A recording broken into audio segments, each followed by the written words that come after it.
This program deals with devil worship and satanic beliefs. It contains explicit scenes and descriptions of violent crimes and rituals. Americans are asking, who attacked our country?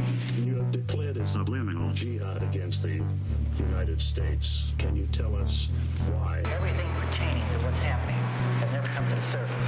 The world will never know the true facts of what occurred, my motives. And night fell on a different world. And Iblis is thinking, I should be getting this position, not Adam, and this guy is created from dirt. And how does the army feel about you being head of the Temple of Set? And the conspiracy theorists can say what they will, but I want you to give me power over Adam, and I want you to give me soldiers and minions and all of these things. The people had so much to gain and had such an ulterior motive for putting me in a position I'm in.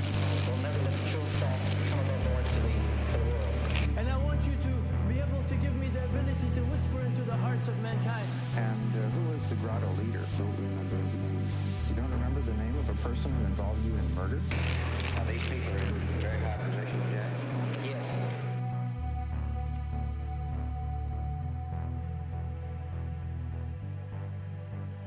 Welcome back to Subliminal Jihad. I'm your co-host Dimitri. I'm Khalid. And today on the Alwar frequency, we're gonna take a look into something that I've been pretty excited about for a while. Something we mentioned before, a vector of approaching conspiracies that kind of stands apart in all kinds of ways. Yes, certainly a very singular sort of line of inquiry, very. And there are many subject. Lines and circles. And I guess a unique individual. Yes.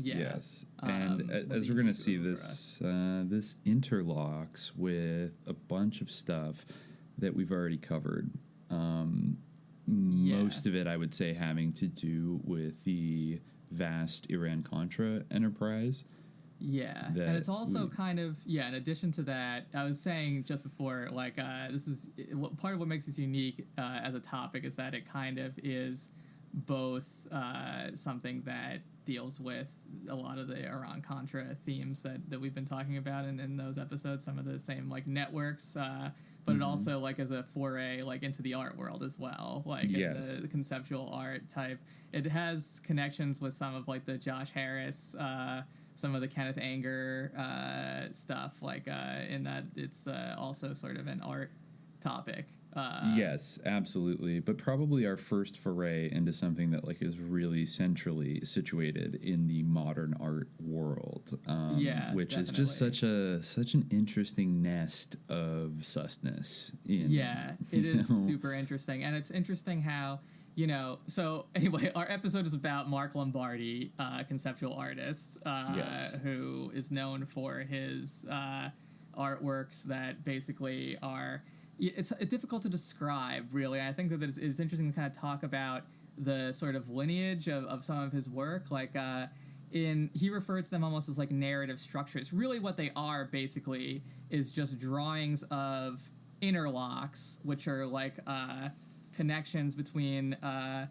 there's a really strict definition of what they are. They're a search tool that's used in accounting, really. Yeah, they're a forensic accounting tool that is primarily used, it was most often used in antitrust investigations to basically trace the overlapping relationships of various boards of directors in different corporations and institutions.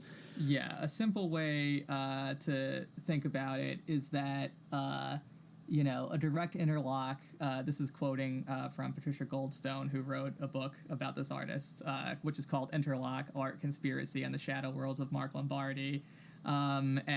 She summarizes that a direct interlock exists between two companies when one person serves on the boards of both, and an indirect one when members from their board serve together on the board of a third company.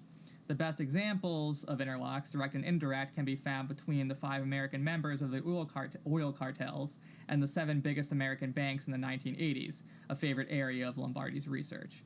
So he would basically create these very, actually, like, aesthetically beautiful, especially to, people who have that kind of organizational, maybe INTP type mind. He has these very, like, geometrically pleasing French arcs kind of connecting these different nodes in the interlocks, and a very simple kind of or elegant legend for the different lines that he draws, to illustrate different types of connections. So basically he would map these out, these connections in this sort of aesthetically pleasing way, in these massive webs, on large sheets of paper. Yeah, they're kind of like an aestheticized version of like a conspiracy theory like chart, something that you would imagine like some crazy like conspiracist like drawing on the wall of like his, the It's Always Sunny meme of, it is Charlie in front of the wall, exactly. Exactly. This is so much cleaner. It's like a hyper aestheticized version of that. And the simplicity kind of evokes so much because, of course, he's sort of introducing this like not in the context of a lawsuit or a financial investigation, but putting it on a wall in a museum or a gallery, and there is no other explanation provided for the names and the companies that are, that are the nodes on these interlock charts, and that created kind of no small amount of mystique around him. Though, I mean, we'll talk a little bit about kind of the biography of him, but he really did kind of stand alone as somebody who kind of merged these different worlds together and made, I would say, kind of politically charged art that wasn't just like a bleh statement or something, or... You know what I mean? I mean, even though some people did interpret his art basically as kind of like a postmodern statement and commented on sort of its inherent inaccessibility. But I'll just read a little tiny bit from the Interlock book here that like addresses that to kind of set the stage. And this is a passage I would say I agree with. We might disagree on other little parts of the book. Okay. But this I generally, I agree with this take on his work. So she writes, denizens of the art world, like Robert Hobbes or Lawrence Rinder, suggest that Mark Lombardi's work ultimately falls short of its revelatory aspirations, that his drawings are, quote, beautiful but superficial, abstract synecdoches for the missing events they signify but cannot adequately represent, and or, quote, rhizomatic. As we have seen, in philosophy, a rhizome is a non- or even anti-narrative construct that presents history and culture as a map or as a wide array of attractions or influences with no specific genesis. But Lombardi's work has a beginning, if not in our lifetimes, an end. Far from being deliberately ambiguous or intentionally obscure, as his critics and dealers sometimes infer, it is in fact highly representational as well as narrative. It is both a continual visual history of the development of the world's shadow banking system following the end of the Second World War, and, eventually and coincidentally, of the evolution of a shadowy, worldwide web of private intelligence and military firms and Cold War funding sources which coalesced in Oliver North's enterprise. To suggest that the artist deliberately limited what he drew seems a misperception, given the evidence of the third damaged BCCI drawing and his oft-repeated comment, quote, "You can hang the truth on a wall for everyone to see, and most people won't give a damn." So... Yeah. I would agree with that as well. I think the point about the Luz is especially interesting or especially trenchant because it's also one of my pet peeves about the Luz is the whole rhizome thing. It's just like gotten so much play and everyone just loves it for some reason. But I feel like this binary between maybe like some Deleuzians are going to come after me for saying this, but I'm just going to say the whole binary that he sets up between trees and rhizomes is dumb. Because all trees are roots. All trees have rhizomes as part of them. So to say like a tree is like, a linear narrative structure, whereas a rhizome is like zigzag, like it's stupid. But anyway, so I appreciate that kind of dig or, that slight subversion of that Deleuzian thing. And like, whatever. But anyway, I think that they definitely are narrative in a way. And in fact, one thing that Goldstone brings out in her biography of him, I think that the strongest part of her book is the earlier half, which kind of deals with his actual biography, and then like her reading of some of the works, while workmanlike and good in some ways, like, I feel like is not as strong maybe, but or not as gripping or interesting, not to say that it's poorly done, but she brings out that one of his early projects that kind of got attention for him from his mentor, who he had like a very sort of fraught relationship with, this guy Jim Harathas, who was like a big figure in the world of like left-wing conceptual art. He did a project on like panoramas, panoramic painting, and he was big into that, like the old sort of vogue for like, historical panoramas, like the Thun panorama. In I guess it's in Switzerland and things like that. So it's like it's interesting. He has some quotes. There's a book that collects some of his paintings, he writes. I'll read the paragraph and his quote. Although Mark Lombardi held the conceptually based art of Heike and Mata Clark in high esteem, his mature work, a series of drawings begun in 1994 and continuing until his death, which he called narrative structures, so, he even called them narrative structures, but is both more conservative and more advanced than theirs, since he intended to update history painting in terms of theories of globalism and rhizomic schematizations of power. In these works, he replaces the taproot theory, crucial to history painting, that great individuals are the initiators of important events, with a new model based on less centralized, more serendipitous channels of power. He presents this new type of power as arising from ongoing and seemingly fortuitous constellations of often high-profile individuals, some of whom are perpetrators of crimes while others are simply contacts who may or may not be guilty of wrongdoing. Lombardi's works reveal this global community as consisting of small enclaves of individuals that circulate either knowingly or unknowingly around some of the most corrupt supernatural financial transactions of the 20th century. Lombardi accepted many of the basic rules governing history painting, but his own work was diametrically opposed to the closure to which such grand peintres in the West aspired. In a self-interview dealing with his long-term interest in history, he wrote, "Reading history has always been one of my main pursuits. History as navigation, reportage, journalism. I also see this work as an offshoot of a lineage that goes back first to history painting. It is all the sweep and expanse, the drama and monumentality one might ordinarily associate with battle paintings or depictions of other significant historical events. But it goes back much farther than that. The first storytellers no doubt augmented their tales with diagrams and pictographs drawn on the sand."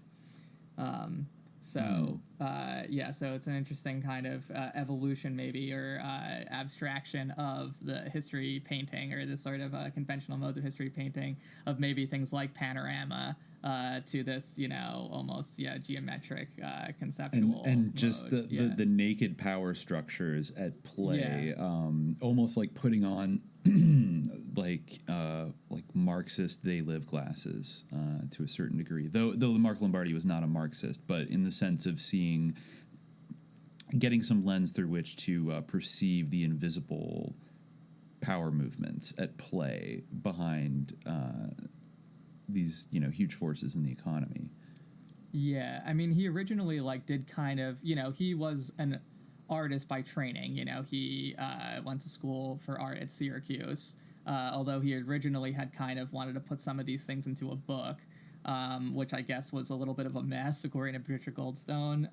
But, I think that he found a better way maybe to express the information through this. And it's a very interesting thing, the whole conceptual art aspect to it, because he was exhibited at the MoMA shortly before his death, at PS1, which we were talking about, the same museum run by the Josh Harris lady of there must be a pod for me, that we live in public limit. In fact, probably around the same time of her curatorship there, if not exactly at the same time, but quite possible. He was just hitting. He hit his hot streak a little bit later in life, when he was in his 40s. But it was really the late 90s, when he had moved to Williamsburg, Brooklyn, that he started to become kind of a cause célèbre in the New York art world.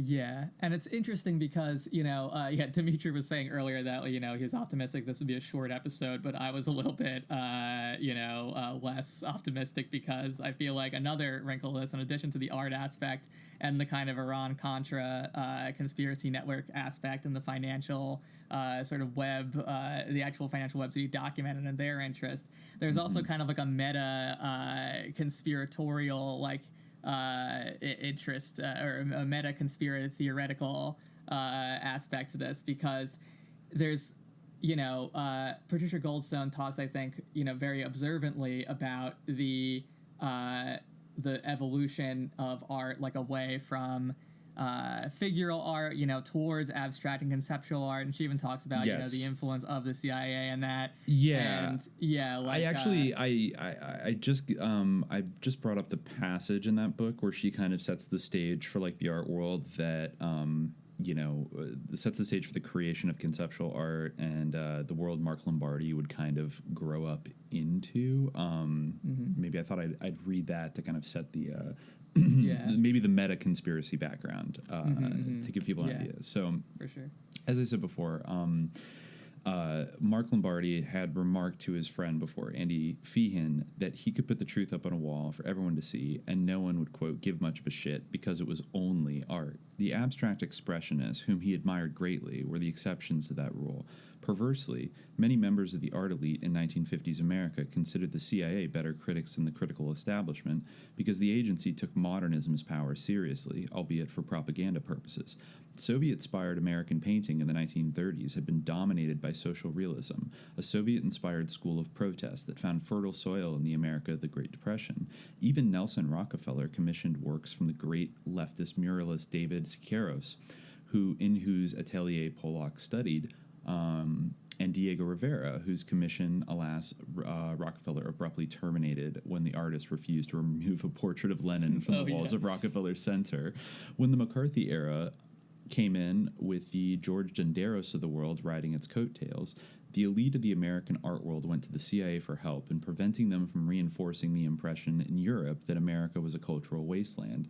The CIA began financing and promoting abstract expressionists through its International Organizations Division, through its long-standing liaisons with the Museum of Modern Art, nicknamed Mommy's Museum by Nelson Rockefeller for its founder, Abby Aldrich Rockefeller, who believed with some justification that patronage would silence the more discordant tones of left-wing artists, the Whitney Museum, and private venture capitalists such as William H. Jackson, a polo-playing friend of MoMA trustee Jock Whitney's, who also happened to be deputy director of the CIA.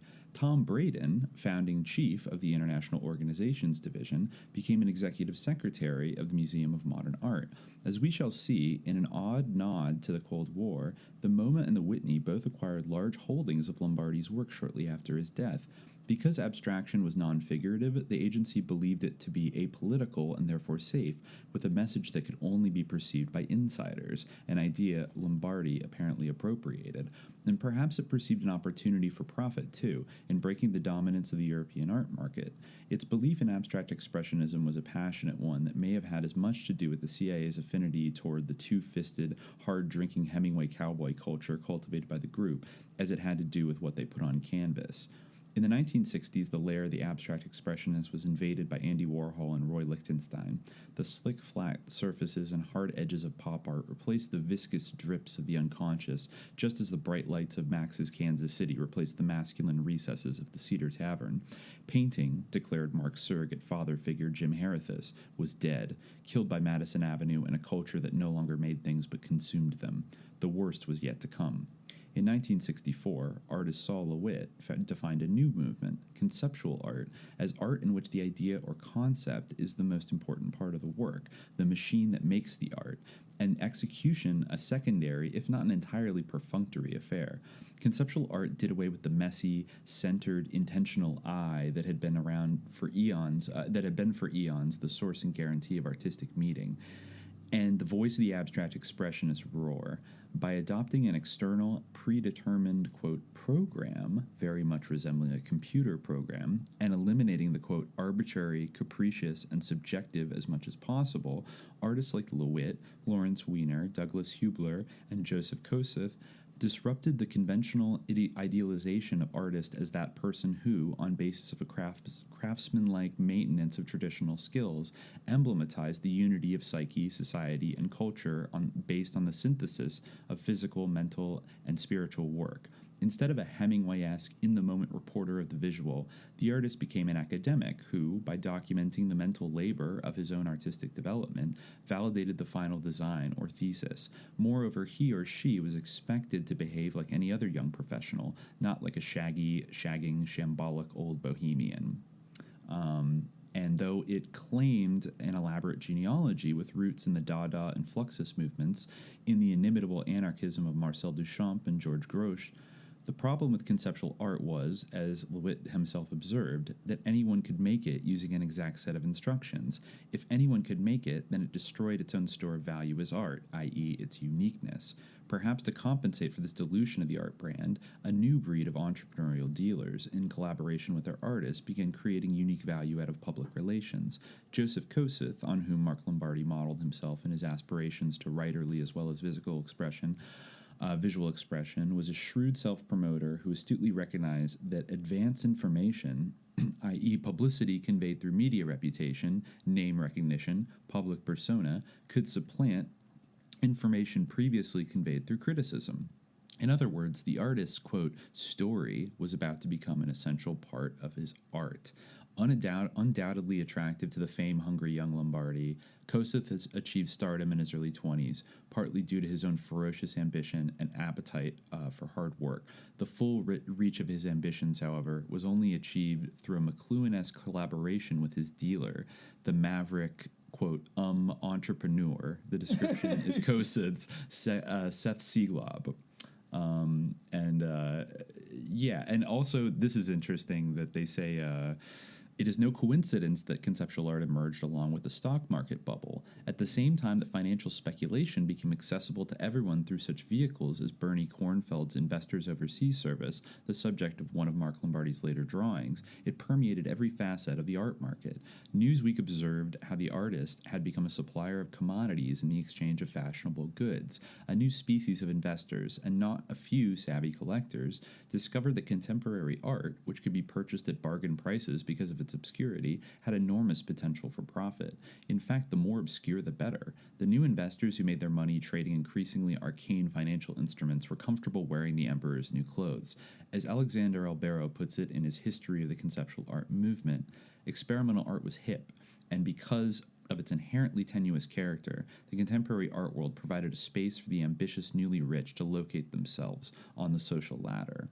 Unlike the nouveau riche of the Gilded Age and the Roaring Twenties, who are happy to advance their social education through acquiring the tastes and traditions of European art, this new market had no patience with the past. It was made up for the most part of newly affluent, highly trained technocrats. They were comfortable with the language of advertising and of information, with the image of the artist as a young professional rather than a bohemian. The art world accommodated itself to their needs in an increasingly symbiotic relationship that foreshadowed the internet age in which Mark Lombardi was to become a star. Quote, many in the multinational corporate world of the 1960s imagined ambitious art not as an enemy to be undermined or a threat to consumer culture, but as a symbolic ally. Providing services and manipulating information became the heart of this new economic paradigm. Termed informatization, the emergence of conceptual art is closely related to this new moment in advanced capitalism. The decline of the stock market by the late 1960s put a temporary damper on conceptual art, along with the Madison Avenue-inspired pop art movement, of which it was then a subset. But conceptualism remained uniquely adapted to the evolution of the information age, where, as we shall see, Lombardi is living a busy afterlife. Its doctrines were to prove fatally attractive to the young artist with a deficiency in execution skills, a tendency to overcompensate verbally, and perhaps an already fragile sense of I. There's a lot of really interesting stuff there, and I think that's like a super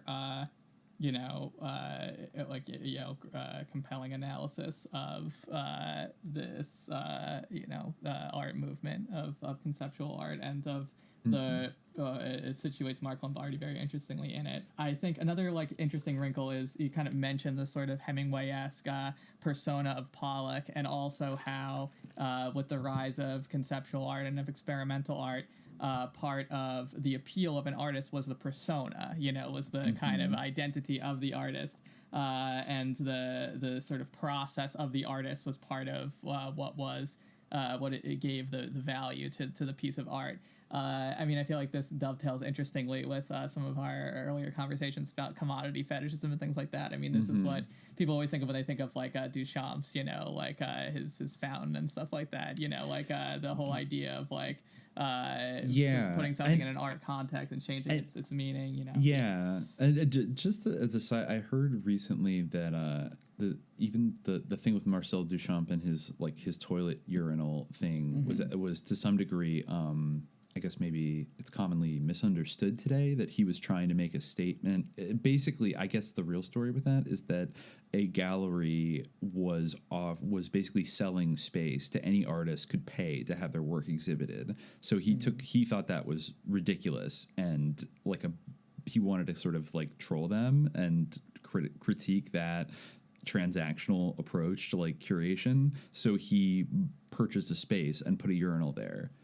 But then and then it like blew everybody's minds. But then everyone realized that, that actually could be art, and it opened like Pandora's box in a kind of way. I think, eventually, I don't know how Duchamp, I think maybe sort of embraced it later on in life and started making tons of toilets everywhere. Actually, before that, he had done ready-mades. That's what he called them. It was his ready-mades. And he had another one called Bottle Rack that I think was maybe that might have been the first, or at least it's the first famous one, which is sort of similar.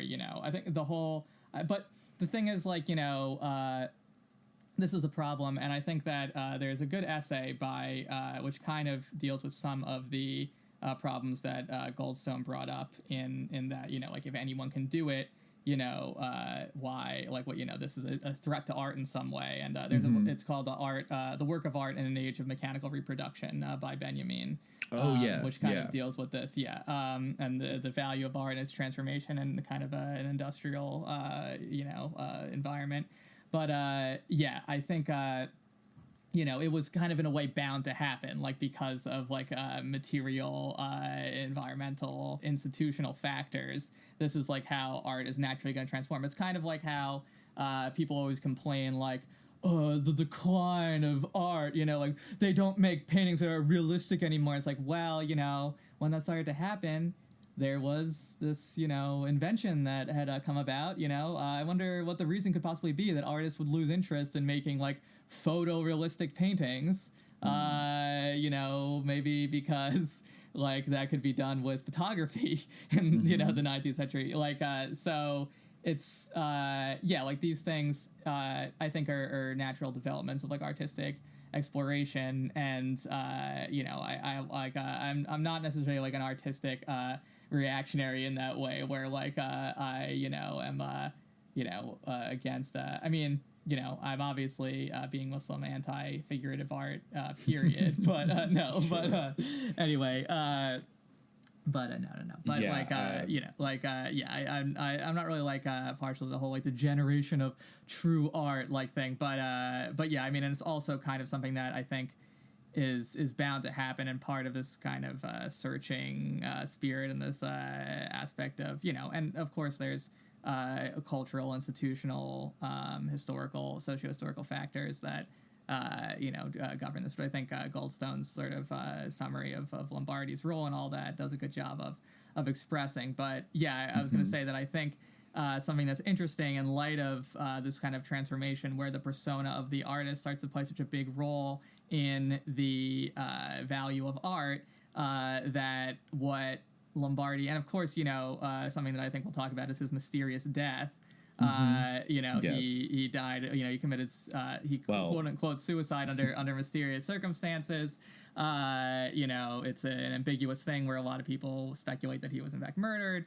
But that of course is part of his mystique, part of his appeal. And I think that's really interesting in that, an interesting part of Goldstone's book is when she kind of, in the sort of more biography-based portion of the book, she talks about his experience at Syracuse under this guy, Jim Harithos, who is, I hope I'm pronouncing his name right, but whatever. Yeah, I think it is Harithos. Yeah, so he was, and this is something that I think anyone who's been to like any kind of MFA program or any kind of like grad school, probably in general, can maybe relate to the sort of setup that was going on, where this guy Harathos, he was like, you know, a very outspoken, like left-wing dude, you know, like a radical guy, but he was also like a super plugged in insider. I'll just read what Goldstone says about it. Why not? Okay. Yeah, it was dangerous to be overly impressionable in Jim Harathos's aura. She's saying that Lombardi was overly impressionable. To fly too close to the sun. Harathos, as his ex-students like to call him, might be the, quote, ultimate outlier, as Ross put it. Too much of a firebrand, too, quote, unrelenting for the art establishment to fully embrace. Yet he is also, paradoxically, the ultimate insider, incredibly plugged in any number of ways. The quintessential anti-establishment figure, Harathos grew up in a highly placed U.S. military family who had him educated at the Swiss boarding school for the ruling class Institute Montana, where John Kerry also matriculated. He has artfully concealed this pedigree for most of his life, but one reason why he is so successful at breaking the rules is that he knows them all by heart. He is married to one of the wealthiest women in Texas, if not the world, the redoubtable artist, oil heiress, and cattle rancher Ann O'Connor Robinson, with whom he established the Art, Car, and Station Museum, after, as we shall see, a highly publicized brawl occasioned his ouster as the director of Houston's prestigious Contemporary Art Museum. Perhaps his affinity for fistfights is a means of ducking any accusation that he is a, quote, privileged taffy-ass kid from Old Line, Maine. There's no shortage of rumor in the art world, and people like to imply that Harathos, who also worked in Army intelligence in 1950s Algeria, just might have had some advantageous connection to the CIA's International Organizations Division and its promotion of abstract expressionists after the war. He is certainly never less than a wily and enduring player of the art game, and even his insistence on authenticity is, sometimes, another form of the Singlaubian artist story. Referencing exactly what you just read. Even those like David Ross or Paul Schimmel, who know the rules of Harathos's world very well, have trouble distinguishing his ethos from his true guiding beliefs or principles, his true guiding beliefs or principles from his mythos, his guiding beliefs or principles as transmitted through the myths surrounding him. To an impressionable young man like Mark Lombardi, with no background or experience, the distinction would prove bewildering. And I think that is like really a very... I think that maybe there are people who can relate to that, with this sort of this toxic, hierarchical, like patriarchal setup in these kind of like, especially like art environments with these, these sort of figures who you're like kind of scrambling to impress, as Mark Lombardi was kind of against people who were, a little bit more in. But one of the ways that he was able to distinguish himself was because Harathos, despite his possible left-wing, leanings, he, or despite his possible CIA connections, he had left-wing leanings. And so he was able to distinguish himself by being, like, the most left-wing, like, I'm in the SDS, trying to be, like, this more active radical in that way. And in a way, it kind of gets into the whole idea that there, like, there's this guy who is... So, yeah, exactly. He's anti-establishment, he's of use to the establishment as kind of like a form of controlled opposition, where he's arranging these super lucrative art shows of like Yoko Ono and like John Lennon when he was about to be deported and things like that, he writes about how he like created one avant-garde art show, and the trustees were apoplectic, because he gave Lennon and Yoko Ono like the entire museum for a show, but the bookkeepers were ecstatic. Harathos had quadrupled the museum's annual attendance with one show and wiped out the stagnant museum's deficit. During the same time frame, when the university was still raw from the Kent State demonstrations, he brought Angela Davis, David Dellinger, and the Berrigan brothers, fresh from jail, to speak at Everson to standing room only crowds. So, he was creating all this money for them despite being like, this rogue figure. And I think that's interesting in light of one thing that I thought of while I was reading this was like, it's very interesting, like this kind of sort of masculine macho persona of like the conspiracy researcher. Kind of a lot of like his friends in the book, Lombardi's friends talk about him as like a library guy or like kind of a wimpy sort of guy. But it's interesting how I feel like maybe in the time since the 70s, maybe due to things like The Conversation, like in the sort of legacy of that, like Mulder and the X-Files, stuff like that. This has become like kind of a very profitable kind of like niche or like role. And I find it interesting that like, if you think about some of the prominent like media figures like who want to have kind of like a masculine persona now, like I think it's very interesting how many people who start out maybe being like comedians or whatever, or like they start to get jacked. Not just jacked, but they start to cast themselves as conspiracy researchers. That is an interesting phenomenon. I mean, maybe it goes all the way back to like Bill Hicks or at times like George Carlin, but I mean like Joe Rogan is a great example. Yeah, exactly. Of that. Or other podcasts out there. It's interesting how like this sort of, if you're looking for this kind of like way to be involved in the media and to have this cool rebellious like persona. Like a lot of the time people cast it, they kind of portray themselves as like this, like tweaked out conspiracy guy who's like crazy, like, and I'm drawing all the connections, and it's like a cool, persona to have. And that's like kind of how, that's like how Lombardi is imagined after the fact, is like, even though like that might have been really the reality of him. But yeah, I think we see that as like kind of a type that, a wacky prankster in some ways.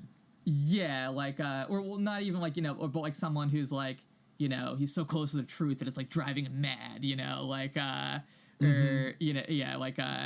maybe it's a very classic trope. Though, I think when she gets into kind of examining the last months of his life, there is a lot of ambiguity there where I think with a lot of other cases where people have criticized the Bushes and then ended up killing themselves weirdly. He was just hitting his stride he was like experiencing this celebrity and notoriety and had all these things going for him. And it was not talking to people in a kind of depressing way. And he was a guy that was moody and kind of depressive at times and stuff like that. But it doesn't exactly line up very well that he was, I don't know.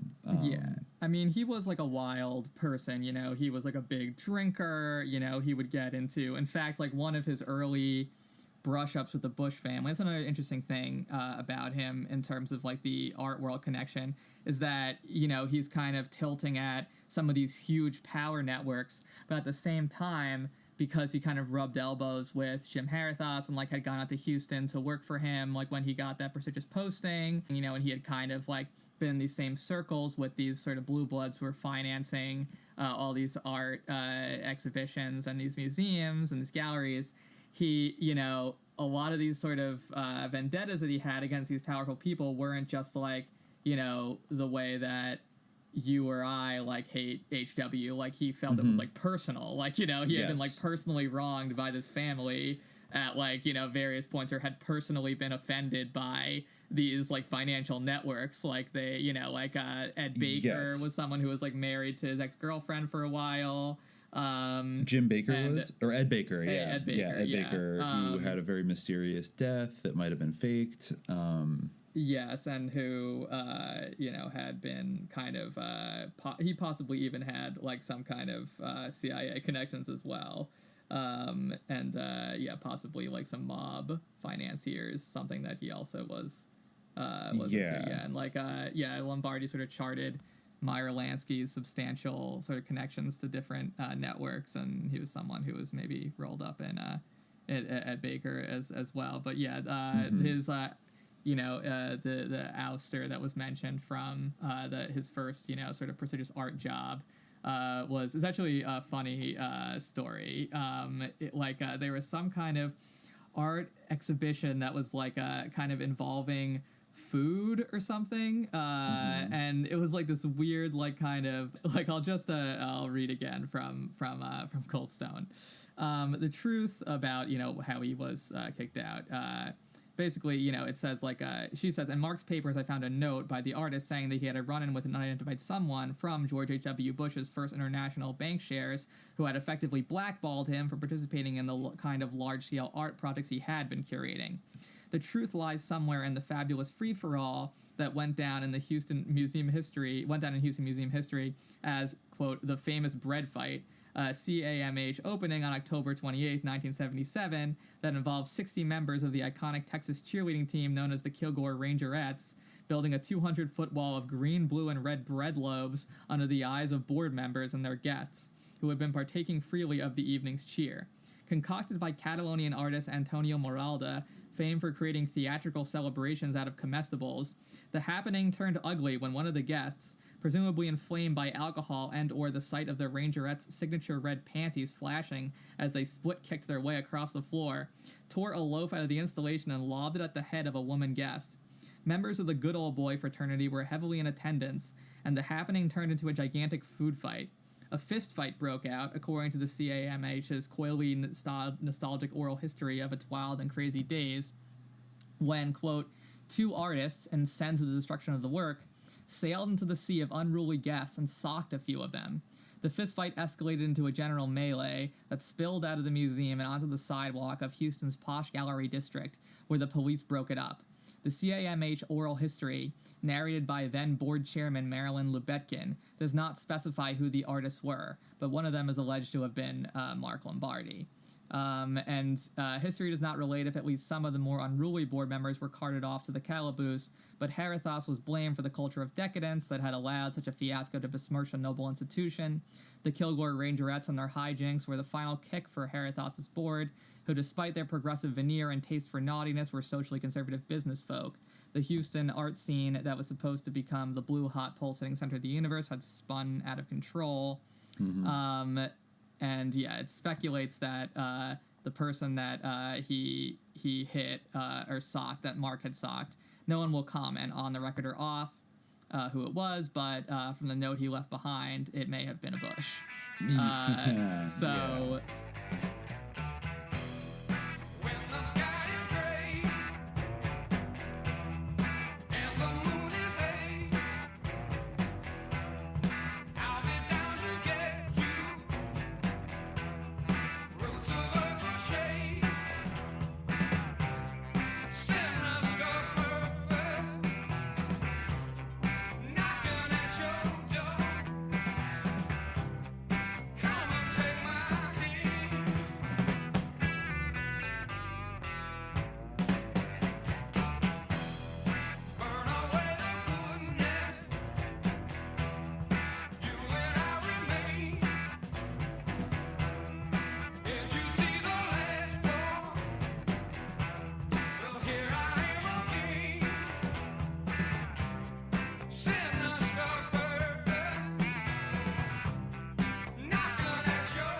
Whatever he did, he certainly perceived that he had done something to offend or piss off the Bush family, and so they basically orchestrated him getting fired from this very, high-profile curator job at CAMH. Yeah, in Houston, Texas, yeah. And mess his career up, yeah. There's a paragraph in here that kind of sets that up, like how he felt afterwards.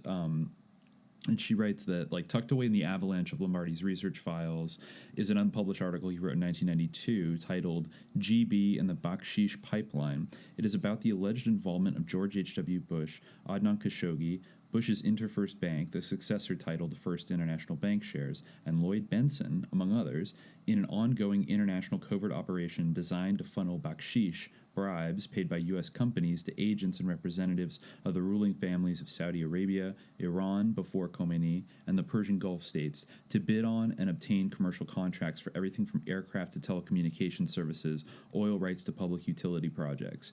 In an addendum to the piece titled, "What's My Angle?" Lombardi said he was motivated by, quote, revenge of sorts for having been kicked out of paradise, his first golden job working with Herethus at the Contemporary Art Museum of Houston. Though neither Mark nor Herethus would ever discuss his fall from grace, in this note he identifies his antagonist as George H.W. Bush and cronies.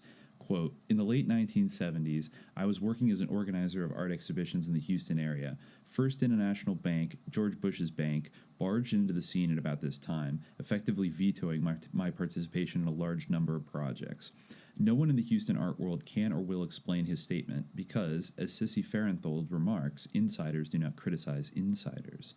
The answer may, and that's weird, the answer may lie in the interlocked relationships of one very wealthy donor, Marilyn Lubetkin, a big-time progressive who presided over the CAMH board at the time of his dismissal.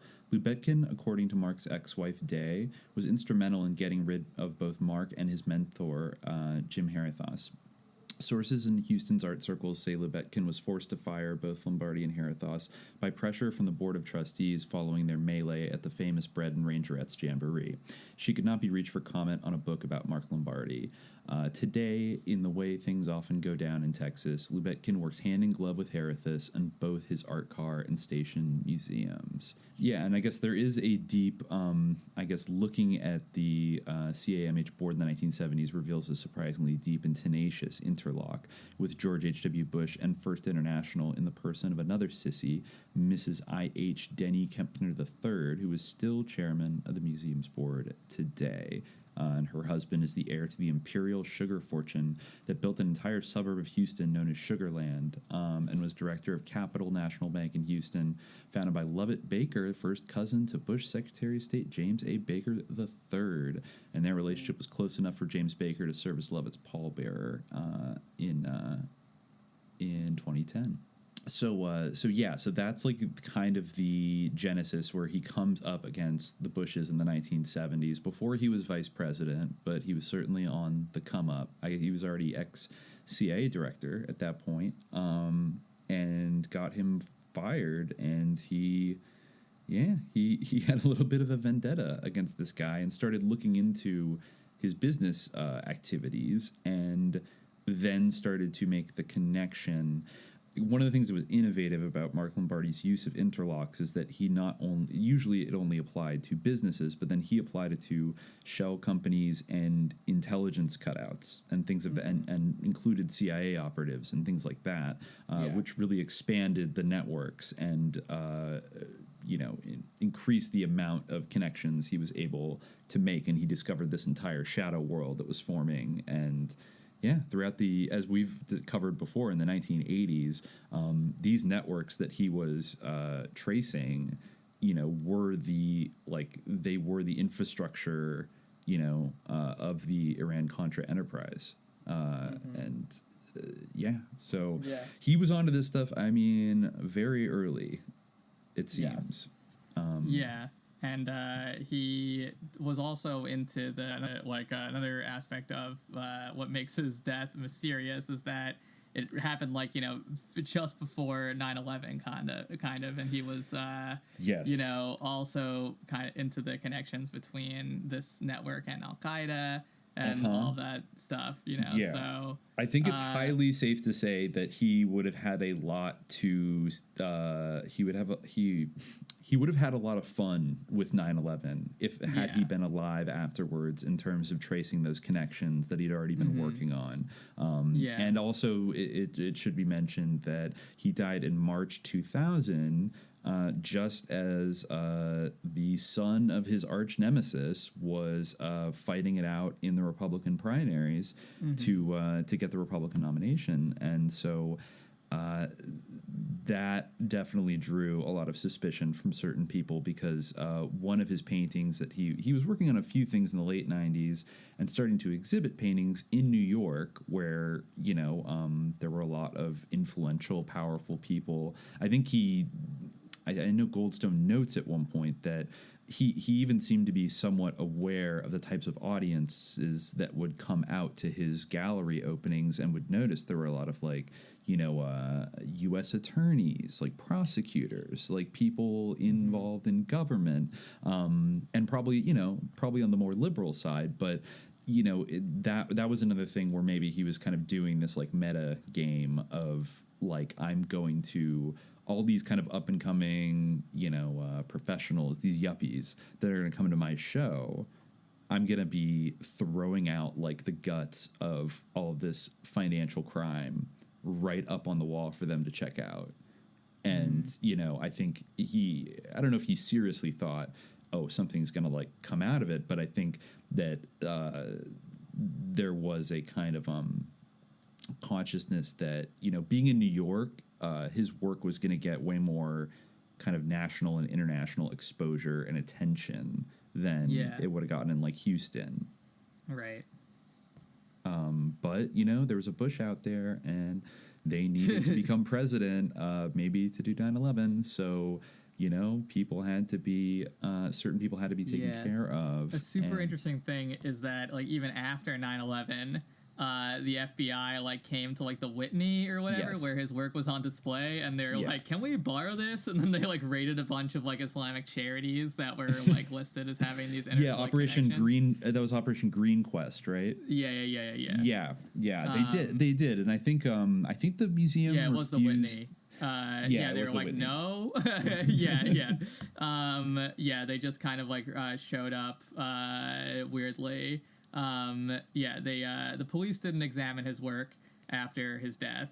And Goldstone says that's curious because the artist felt the FBI had been following him since his youthful days in the SDS.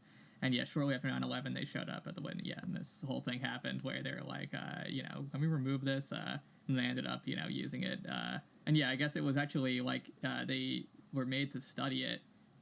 Or his, sort of social network technique. And I think at some point, correct me if I'm wrong, but did the CIA study? I don't think they went to try to like borrow them, but the CIA started using them in training, like how to trace terrorist networks and stuff like that. Yes. Yeah. I'm not sure if it was. I think it was the CIA, but they definitely it was definitely used by one of those agencies to model these sort of social networks and how to track them because as we kind of talked about, they were kind of coming, this sort of form of power network was sort of coming into awareness, and this sort of model of understanding the world like methodologically was something that I guess you could say he was on the forefront on, or on the avant-garde of. So well, certainly, and it does lend a certain amount of credence to the things that he was, the content of his Interlock work, that it wasn't just somebody kind of being cheeky or making like these tenuous connections, that there actually was a lot of substance. And I guess, I don't know, so the work themselves, or the works themselves. Sorry, I did just find my note on this, and this tragedy into farce reversal. It says the imp in Mark Lombardi would have delighted to know that whatever the circumstances of his passing, in his next incarnation, the three-letter agencies of the United States would be studying the artists who had made a career out of studying them. This tragedy into farce reversal came about in the aftermath of 9/11. The CIA, the FBI, the NSA, the DoD, and the ONR, the Office of Naval Research, were required to take crash courses in social network analysis in order to figure out linkages within and between terrorist groups. The rhizomatic drawings, the quote rhizomatic drawings, of Mark Lombardi were a prime focus of their attention. Today, 15 years after his death, the artist's work has spun off a cottage data visualization industry that encompasses IBM, MIT, the PayPal mafia of Silicon Valley, and an ONR-funded computer program named in his honor, the Lombardi Spirograph, an amusing as well as amazing achievement for an artist who declared he had little use for the internet. I wonder if Palantir used any of Lombardi's kind of Greg approaches. Stone, apparently, I have no idea who that is, but he boldly asserted that Lombardi was the first artist to do metadata. And Roger Hurwitz, a senior fellow at the Canada Centre for Global Security Studies, said, Mark's work is very well known among people who do social network analysis. That guy, Hurwitz, is also a founder of Explorations in Cyber International Relations, a program funded by the United States Defense Department's Minerva Research Initiative that mobilizes the resources of the nation's top universities to improve the DoD's access to cutting-edge social science research. Everyone who does it has looked at him, Lombardi. Wow. that's pretty incredible. So I feel, this is this definitely falls in that category. Maybe that we talked a little bit on the Q&A about Thomas Pynchon. You know, this idea that even though he was a little more like out front about maybe, I don't think he was shy about telling people his kind of political persuasion, but he was super shy about fully explaining what he was getting at, and could even hide, much like Pynchon, behind a little bit of like this shield of like postmodern art and like post-structuralism or whatever, and kind of be like, ooh, am I just like playing a fun game with everybody? But I think if you look at the content of his work, like he wasn't just having a laugh. Like this was the result of like meticulous amounts of research, and it all checks out. And I think it's so interesting because I feel like again, like I need to like reread like Pynchon's work, because like the last time I read it, like I was not in high school, like not equipped to like understand it like properly, like with this political like sensitivity or just like the worldliness of an adult. But like in terms of Lombardi, I think that it points to, and if we do a Pynchon episode, like, of course we'll read on that stuff. But but anyway, in terms of Lombardi, it's interesting because I feel like part of like the whole angst of it is like, this whole idea of like outsiders and insiders, and his own sort of like the whole like trauma almost of like the art world, and the sort of cliquishness and like the way that the sort of insularity of these networks like are mirrored in the sort of art establishment, and this very like sort of and the way that there's like a veneer over it of respectability or of artistic value and or something like that. And I think that like his own sort of complicity, or his feeling of complicity, I think was something that was really at the forefront of his mind, like in some of his work, or something that he was sensitive to. And I think that it goes into kind of like it's weird that like we now see his work being instrumentalized by like the CIA to like understand social networks, or like the whole it's fact just of, like teaching Gramsci at West Point. Exactly, or Deleuze or something. It's the same. Yeah, exactly. This guy, I think this guy came up with a kind of like I don't know, intellectual technology, if you will, or a like informational technology, which is, or I guess a conceptual technology. I don't know. Maybe that's the best word for it.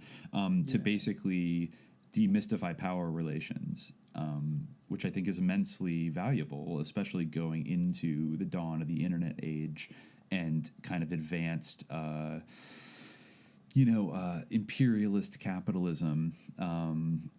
And the global flow of money, of hot money around the world, and the opaqueness of so many financial networks and all these things. I mean, he came up with this kind of this really powerful conceptual tool that I think in his hands was pretty productive at exposing a lot of things, or tracing the very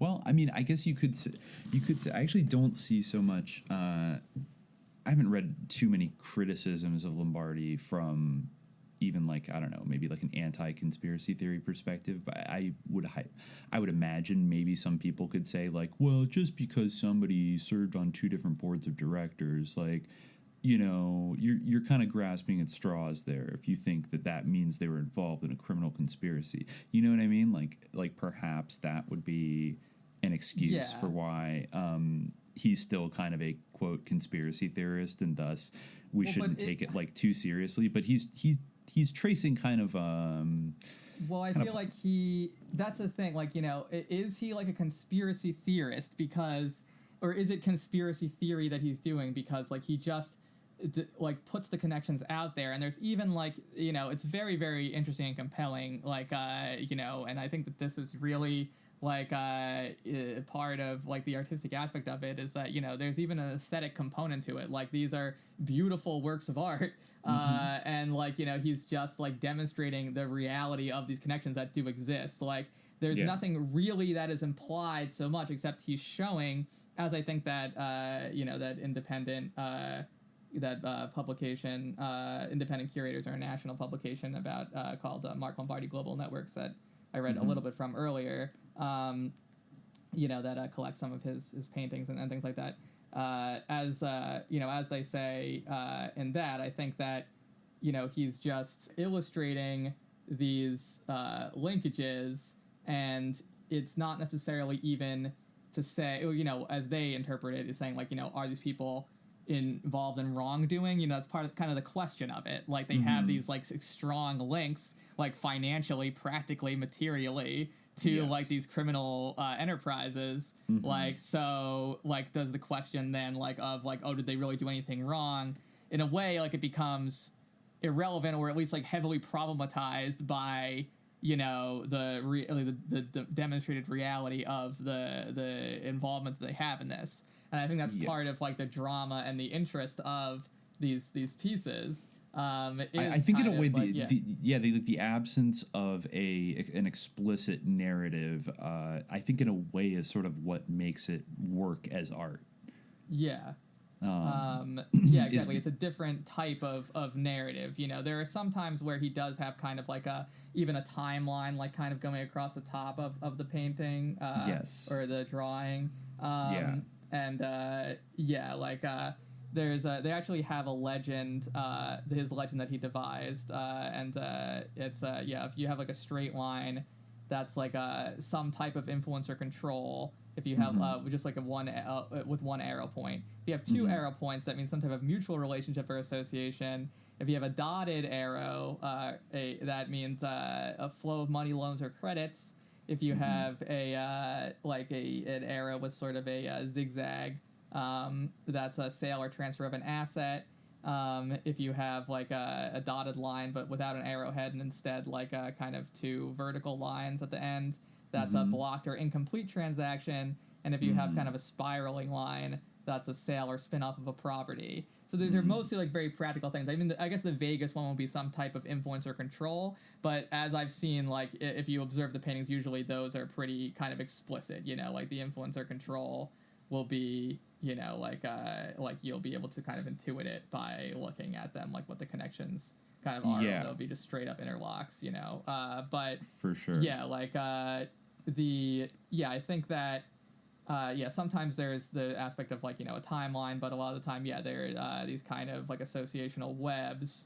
And he has like little marginalia in red, which I think is, a very interesting touch. Like, the play of black and red, is very, it's a time-tested way of making marginalia. That's where he'll kind of editorialize like a little bit, where he'll talk about like, events or things like that, or maybe some kind of a key criminal things or sort of a conspiratorial type of notes maybe. But I don't necessarily think that this would necessarily fall under the rubric of, it gets at the kind of thing of like, the conspiracy theory as like an epistemological category that similar to the category of terrorist, where like it's just something like that means like, like a bad kind of killing or bombing that like the people who have a monopoly on violence in our system didn't do, or a conspiracy theory is just like like a bad way of thinking, that like the way that bad irrational people think. It is. I've been reading a lot of there's been kind of a flurry of academic writing over the last like 5 years about the epistemology of conspiracy theory, and it does seem to be kind of a growing trend maybe in academia to critique this entire category as being like inherently unstable, nebulous, and it carries with it that negative connotation, so that anything that is a conspiracy theory is categorically wrong or bad, and thus, if you dump anything into that bucket, then you don't have to take it seriously. And of course, like as we have explored extensively on this podcast, I think that that bucket of conspiracy theory is like it's not really a coherent category if you think about it for kind of more than 5 seconds, because that encapsulates things that are so far out and probably, improbable, or that are unfalsifiable, like you'll never be able to prove it one way or another. And then there's kind of things that are closer to the subjects of like what Mark Lombardi was doing and things like Iran-Contra, where I think there is like this inherent in the category of conspiracy theory in U.S. culture, is this idea that like if I don't know, the Washington Post and the New York Times don't like announce from the rooftops that a thing is real, then it effectively isn't. And it should not be, you cannot proceed with any kind of argument or narrative as if it is real, because then you'll get attacked for thinking in this like inherently flawed way. But as we see, like cover-ups do happen throughout history, and conspiracies conspiring is real. It's actually, to some extent, I mean, it's probably to a degree an inherent component of all like government structures, certainly of like private business and military and all of these things. And so I think there does need to be kind of a more sophisticated rubric for disambiguating a lot of these things than simply like, is it, I mean, and of course the most obvious thing is like the CIA like pushed the term conspiracy theory into the culture to denigrate people who were questioning the JFK assassination in the late 60s. I think around the time Jim Garrison was doing his trials in New Orleans. So it is literally a product of Langley to get everybody talking in this way, and now it's so embedded in our culture that people don't even kind of question it. But and it's interesting. This kind of almost goes like into the whole issue of like the narrative structure versus like, and how he tried to initially write this as a book but had like difficulty doing it, and even maybe like the allusion to Pynchon, because the like, when I think of a conspiracy, and the difference maybe between the kind of storytelling that these drawings do versus like, maybe a sort of narrative of conspiracy, conspiracies make like for very compelling like narrative stories, like usually if you have like a bad guy in a story, you want to have like them all sort of like very conspiring in a very sort of comprehensible way, where there's like, this is where like the smoke-filled room thing, comes from, like that is very accessible as like a narrative of conspiracy and like an image of conspiring, or like maybe like Iago in Othello, like which to be fair probably was a common means of conspiring back in the day, was to sit in a smoke-filled room and like hash things out. I'm sure that there have been smoke-filled rooms like where like secret like where people were in the room where it happened. And they, decided, sitting at the foot of the owl statue at Bohemian Grove, like just hashing it out, Right. Yeah, for sure. I'm sure that has happened, and I'm sure there's also been like palace intrigue, but it's much easier to like dramatize than like Othello struggling against like institutional like Elizabethan racism or whatever, like it's much easier to have like Iago like plot to like ruin his life, for sure. Yeah, like, and I think there's maybe a little more room maybe it's like, maybe we can give Foucault a little credit for, convincing people that everything is jail, that now there's maybe a little bit more of a understanding of like institutional, I don't know, like almost like, well, there's definitely things like structural racism. Yeah, there's definitely an idea that like there's systemic problems, but I think that people a lot of the time still have difficulty understanding that, or like what it means, or like how like it works. Especially like there's definitely like I mean, Joe Biden like said systemic racism or whatever, so I feel like that has pretty much entered the liberal mainstream, even though like in the kind of the reactionary faction in American society there's still resistance to the idea, a lot of the time on the grounds that it is difficult to comprehend, but I also feel like obviously, like, does Joe Biden have like an analysis of structural racism that like makes sense, like or in any way, or like is actually like a real analysis? No, like and is it and also like a big problem with tackling that stuff, as I think we've seen, is that like the problem is that it's hard to like blame anybody, and that's like part of the reason why there's so much angst around that, is because like if it's structural, in a way, like a lot of people are complicit in it, blah, blah, blah. So it's hard to, like, really pin someone down. You can actually see kind of in some of these interlocks, like the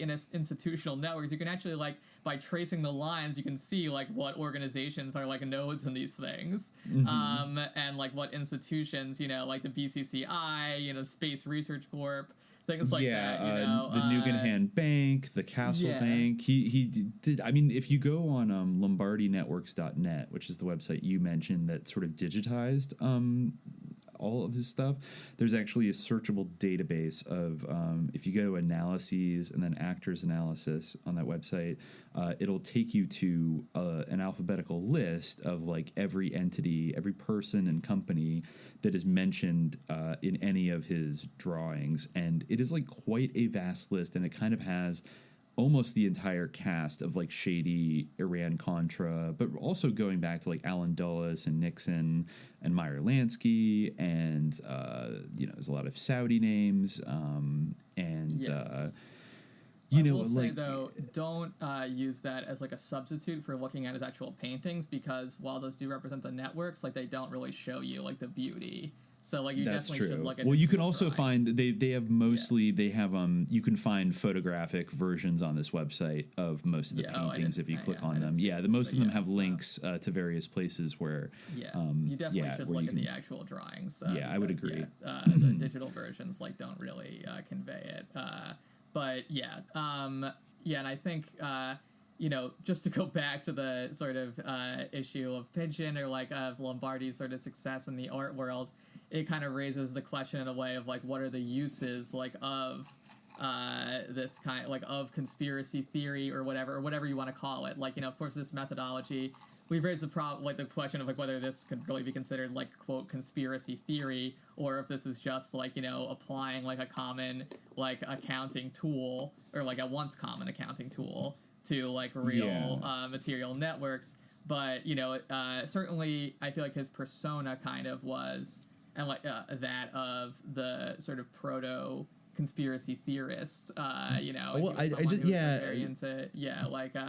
just to pin real quick, another little pin in the balloon of, like, people who use conspiracy theory in that disqualifying way. Like, I think it's worth pointing out that, if the CIA and the PayPal mafia and the military and the NSA all found such value in this stuff, I mean, what is the CIA doing when, I mean, we all know it, like, funds terrorism, but, like, let's just say hypothetically, it's pretending to, track down terrorists who are doing an attack, or that they believe are doing an attack.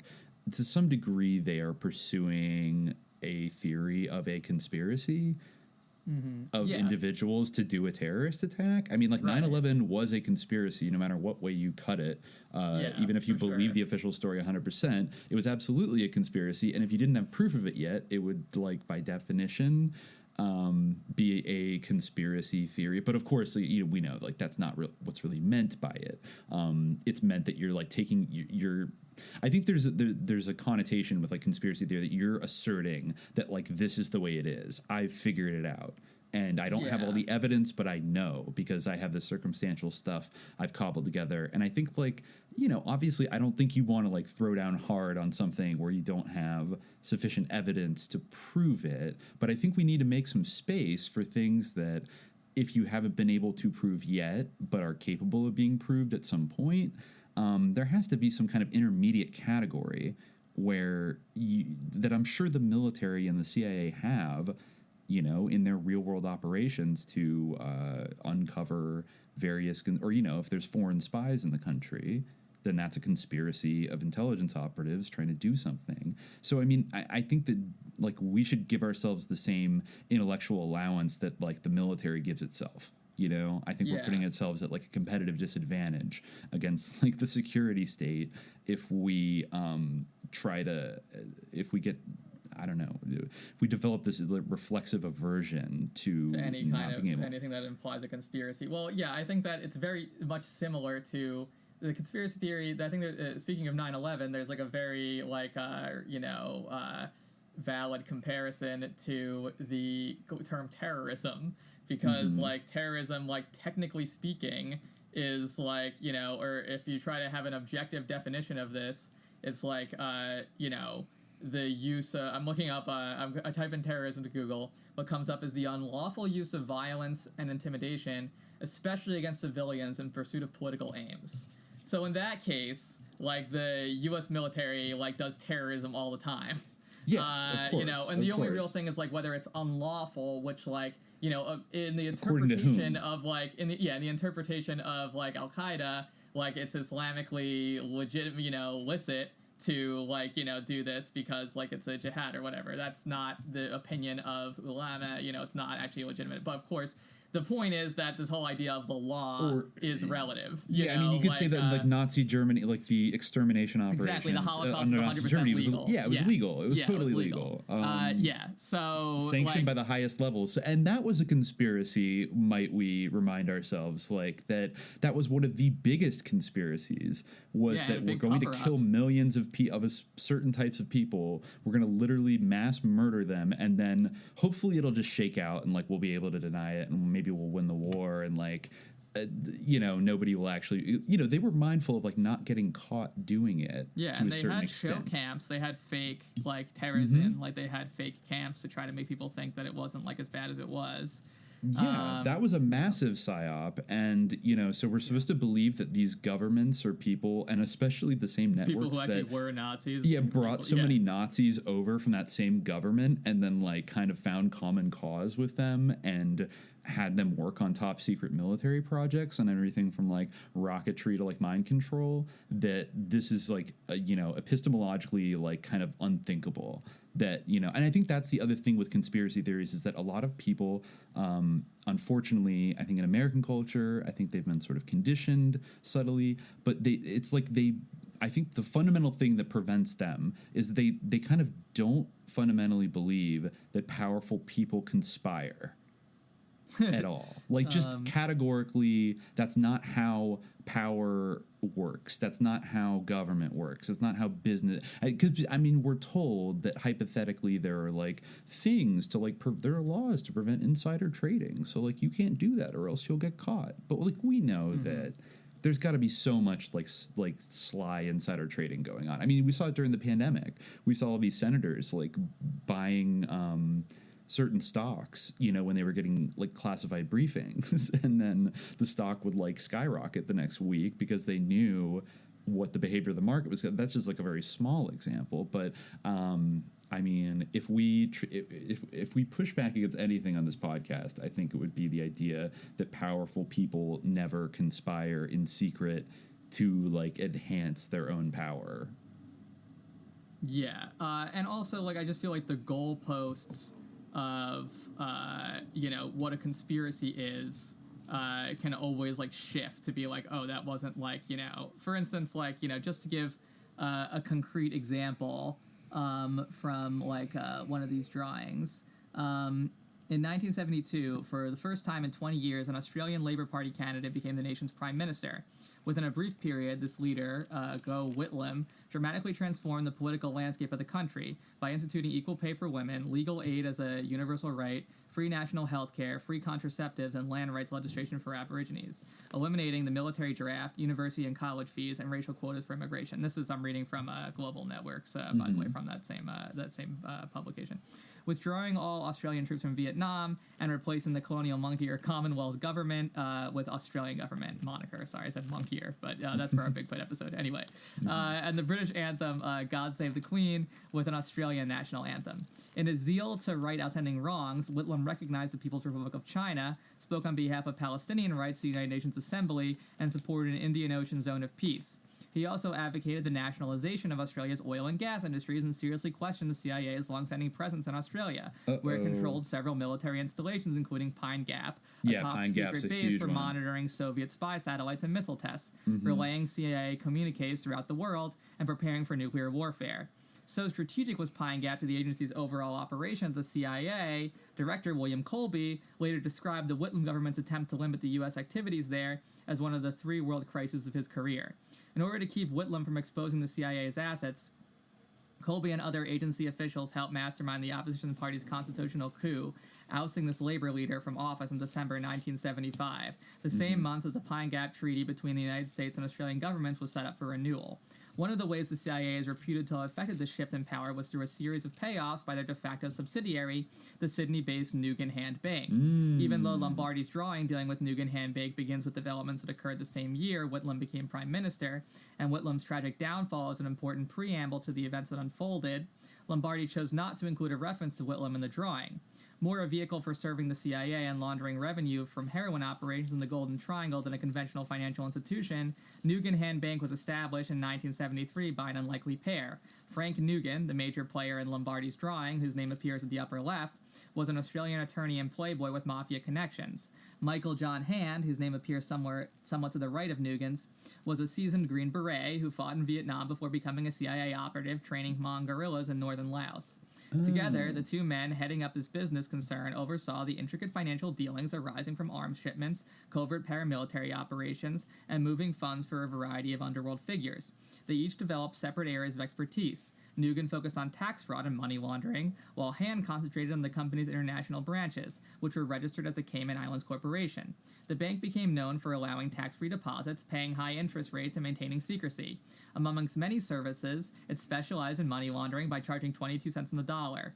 In the drawing, the company's transactions are represented by two long horizontal timelines. This is an example where there's timelines, between which most of the information is diagrammed. The upper one designates Nugan Hand Limited, Sydney, and the lower one, Nugan Hand subsidiaries. Ultimately, Nugan Hand functioned as the CIA's conduit for covert payments, and Colby, after retiring as director of this intelligence organization, served as the bank's legal counsel, thus providing it with legitimacy and new contacts. When the delicate balance of maintaining an international conglomerate with relatively few real assets visibly faltered, Nugan was found with a bullet hole in his head, seated in a Mercedes on a country road 100 miles west of Sydney. Lombardi notes ominously and cryptically at the end of his timeline, 1980, collapse after co-founder Frank Nugan found dead from gunshot wound, depositors lose $50 million. In addition to holding the .30 caliber rifle with which he apparently killed himself, Nugan clutched a handwritten list of names with a tally of dollar amounts in the 5 to 6 figure range that each owed. Included in his list were ex-CIA Director Colby and the ranking Republican on the House Armed Services Committee, Bob Wilson. After helping to destroy a number of the bank's incriminating records, Hand vanished. Most reports assume that, as a CIA associate, he was provided with a new passport and returned to the United States, where he lives under an assumed name. So is that not a conspiracy? I just feel like CIA heroin trafficking. And William Colby becoming their legal counsel to give them legitimacy after leaving the CIA. What use is it as a point to insist that that there's not any hard proof that he was aware of anything that was illegal. At a certain point, you do have to use a little bit of critical intuition to look at that. Are all the people who were materially, connected to this this financial network, are they not in some way complicit, in the money laundering and the drug trafficking, that is. Yes. The whole the bars of conspiracy can always be shifted, and it's just it can just be used as a pejorative term. Well, people will say that about Watergate, which I have a suspicion was had limited hangouty aspects to it. But in some of these academic papers I read about, where they'll kind of cite, I slightly disagree with his approach, but they'll cite that Watergate was an example of a conspiracy that was real. So we obviously shouldn't throw out anything that seems like a conspiracy right away, because obviously we have these examples.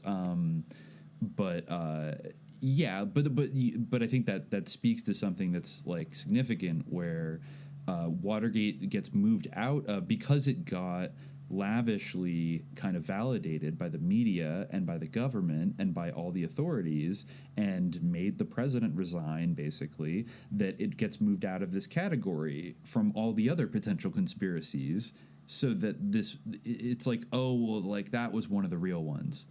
It's every once in a blue moon there's a real conspiracy which we're going to find out about, because then it's going to get totally exposed, because our institutions of power are so accountable. And and then if you bring up Iran-Contra, they might even say that too. Well, yes, that was a conspiracy, but it was totally exposed. So there's something weird where it's if the media ignores it, that's enough for a lot of people to write it off.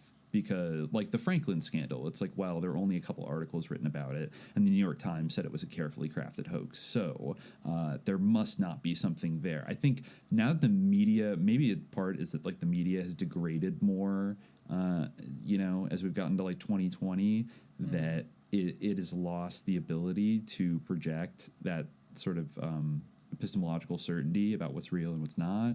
Everyone seems to have like an angle or an agenda. There's a lot of bullshit floating around. It's become kind of endemic in the clickbait era. But yeah, I mean, people still like they have this resistance to like thinking, that like it's like it.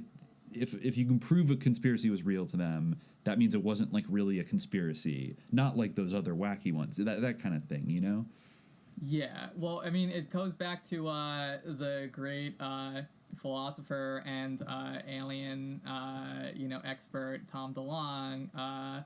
As you said, like, we all know conspiracies are dumb. Like, it's tautological that conspiracies, by their nature, are dumb.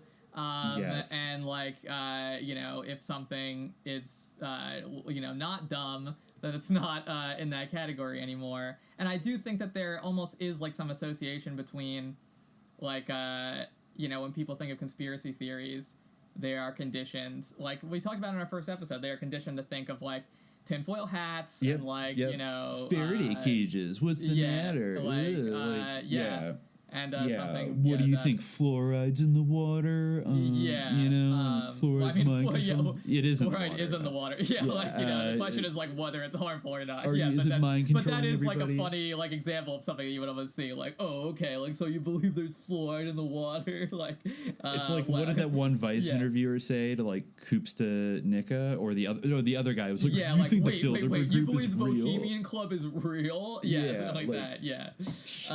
Exactly. It's like that. Like that doesn't exist or something. And I think that definitely, maybe it's changed a little bit, but I think that pose towards that very Gawker-ish, like Vice-ish kind of pose. Well, of, I did see that. I did see that infographic like a little while ago that was like, a pyramid of like different conspiracies, like ranking them from like harmless but stupid to like, somebody was sharing that earlier this year. It was. That was interesting to see that was like a kind of clumsy stab at trying to. It was very Gawker-ish, and it was like some kind of, I want to say it was a blue check, but it might have just been an aspiring blue check. I think so. It was like, here's my conspiracy chart, like, It might have been like a TikTok kid, honestly. Like, no, it wasn't a TikTok kid. I mean, as much as TikTok kids have their foibles, like trying to shift realities by listening subliminals on YouTube to go date Draco Malfoy. I was reading up on the new trend of shifting realities today, and I saw like some like white TikTok teen talking about how she was gonna manifest her desired reality that she would have a WAP. It was. Anyway, that's neither here nor there. I think that it was like a real like sort of upwardly mobile millennial cringe person who came up with the conspiracy chart. Something to print out and pass around the BuzzFeed office. Yeah, exactly. It seemed like it was ready for like BuzzFeed article. But I guess she did make a TikTok about it. But okay, but it's just that has been pervasive for so long. Yeah, and she has a Patreon. Okay. She makes educational videos, and you can download a PDF of the conspiracy chart. Not as compelling a conspiracy chart as Mark Lombardi's. Definitely not. Definitely we have not. Grounded in Reality include some real ones: COINTELPRO, Operation Mockingbird, NSA mass surveillance, Big Tobacco lied about cancer, Narira testimony, FBI spied on John Lennon. Of all the people to note the FBI spied on, John as Lennon. being real, like what about Martin Luther King? He was Tavistock. He was like a Tavistock MK Ultra project. Quite readily to mind. MK Ultra is down here, and the Bohemian Club. Those are under things that actually happened. And then we have questions. The speculation line is Epstein didn't kill himself. We got Roswell here. We got UFOs. We got Area 51.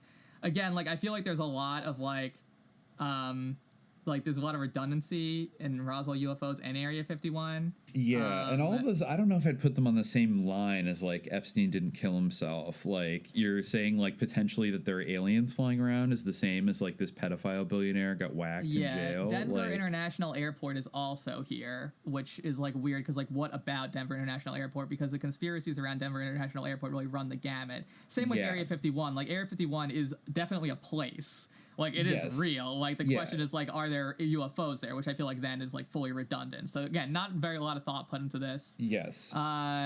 Yes, and then we're okay. So this doesn't make any sense to me.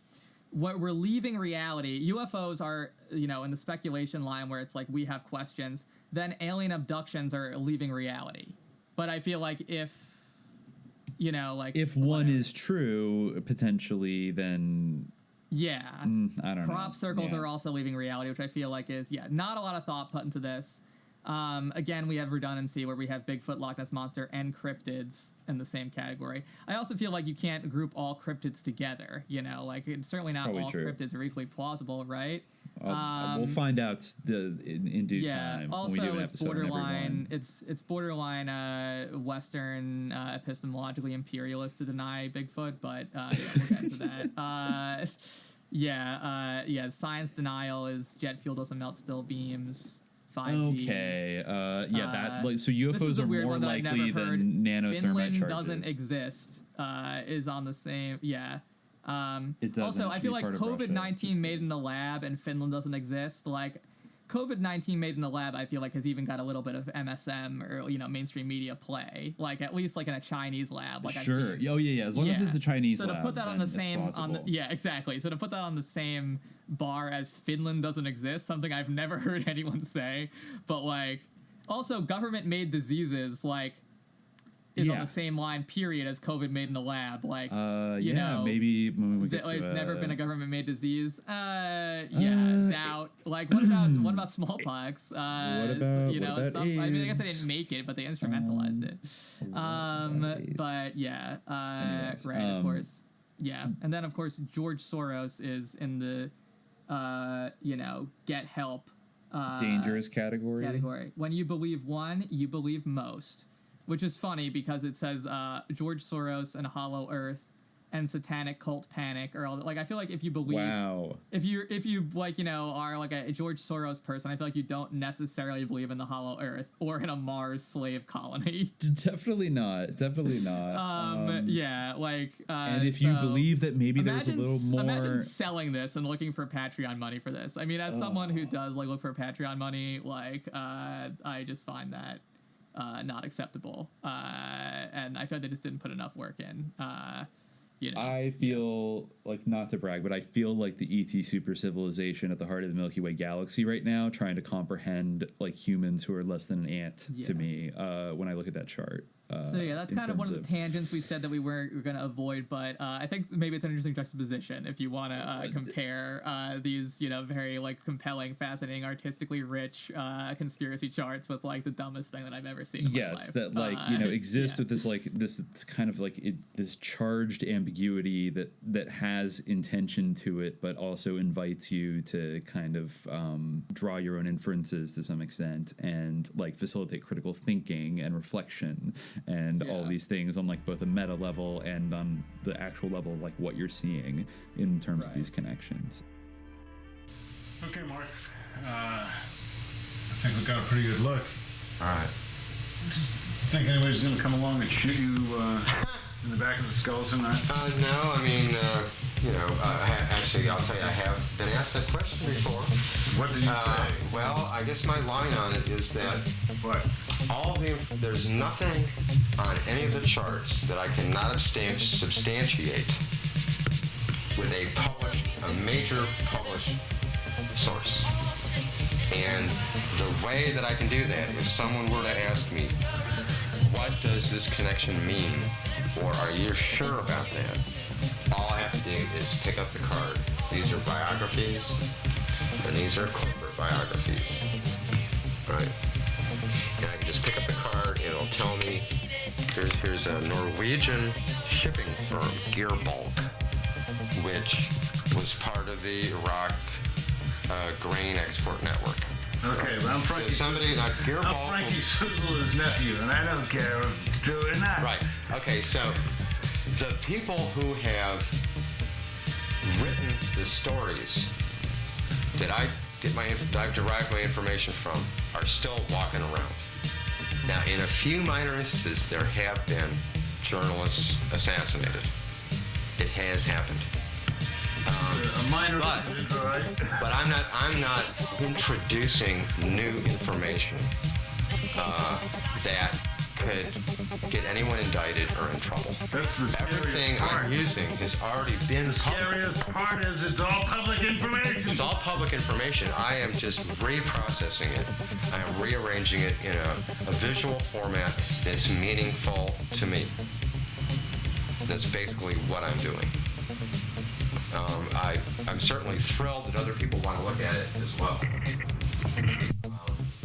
But I do it essentially for myself. This is one way in which I can map the kind of the political and the social terrain, in which I live.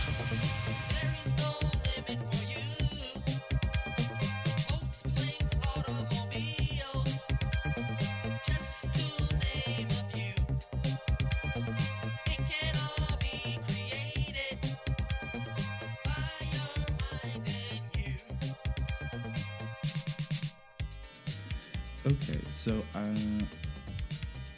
I think maybe now that we've talked about like the art world context and the epistemology of conspiracy theories and all that stuff, and Mark Lombardi's like general bio, I thought now we could dive into the second half of Interlock, where Patricia Goldstone tries to assemble some kind of coherent narrative or flesh out a more traditional narrative from the Interlock drawings of Mark Lombardi.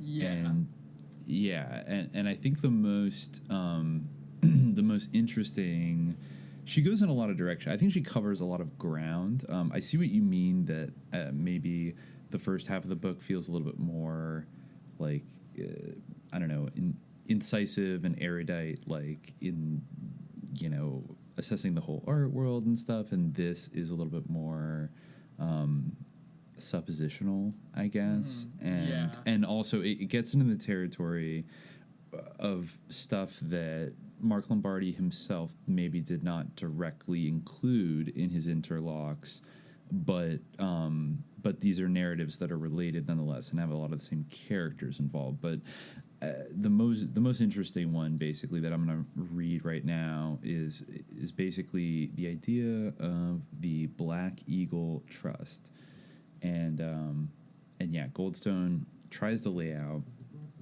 basically a narrative. So here we go.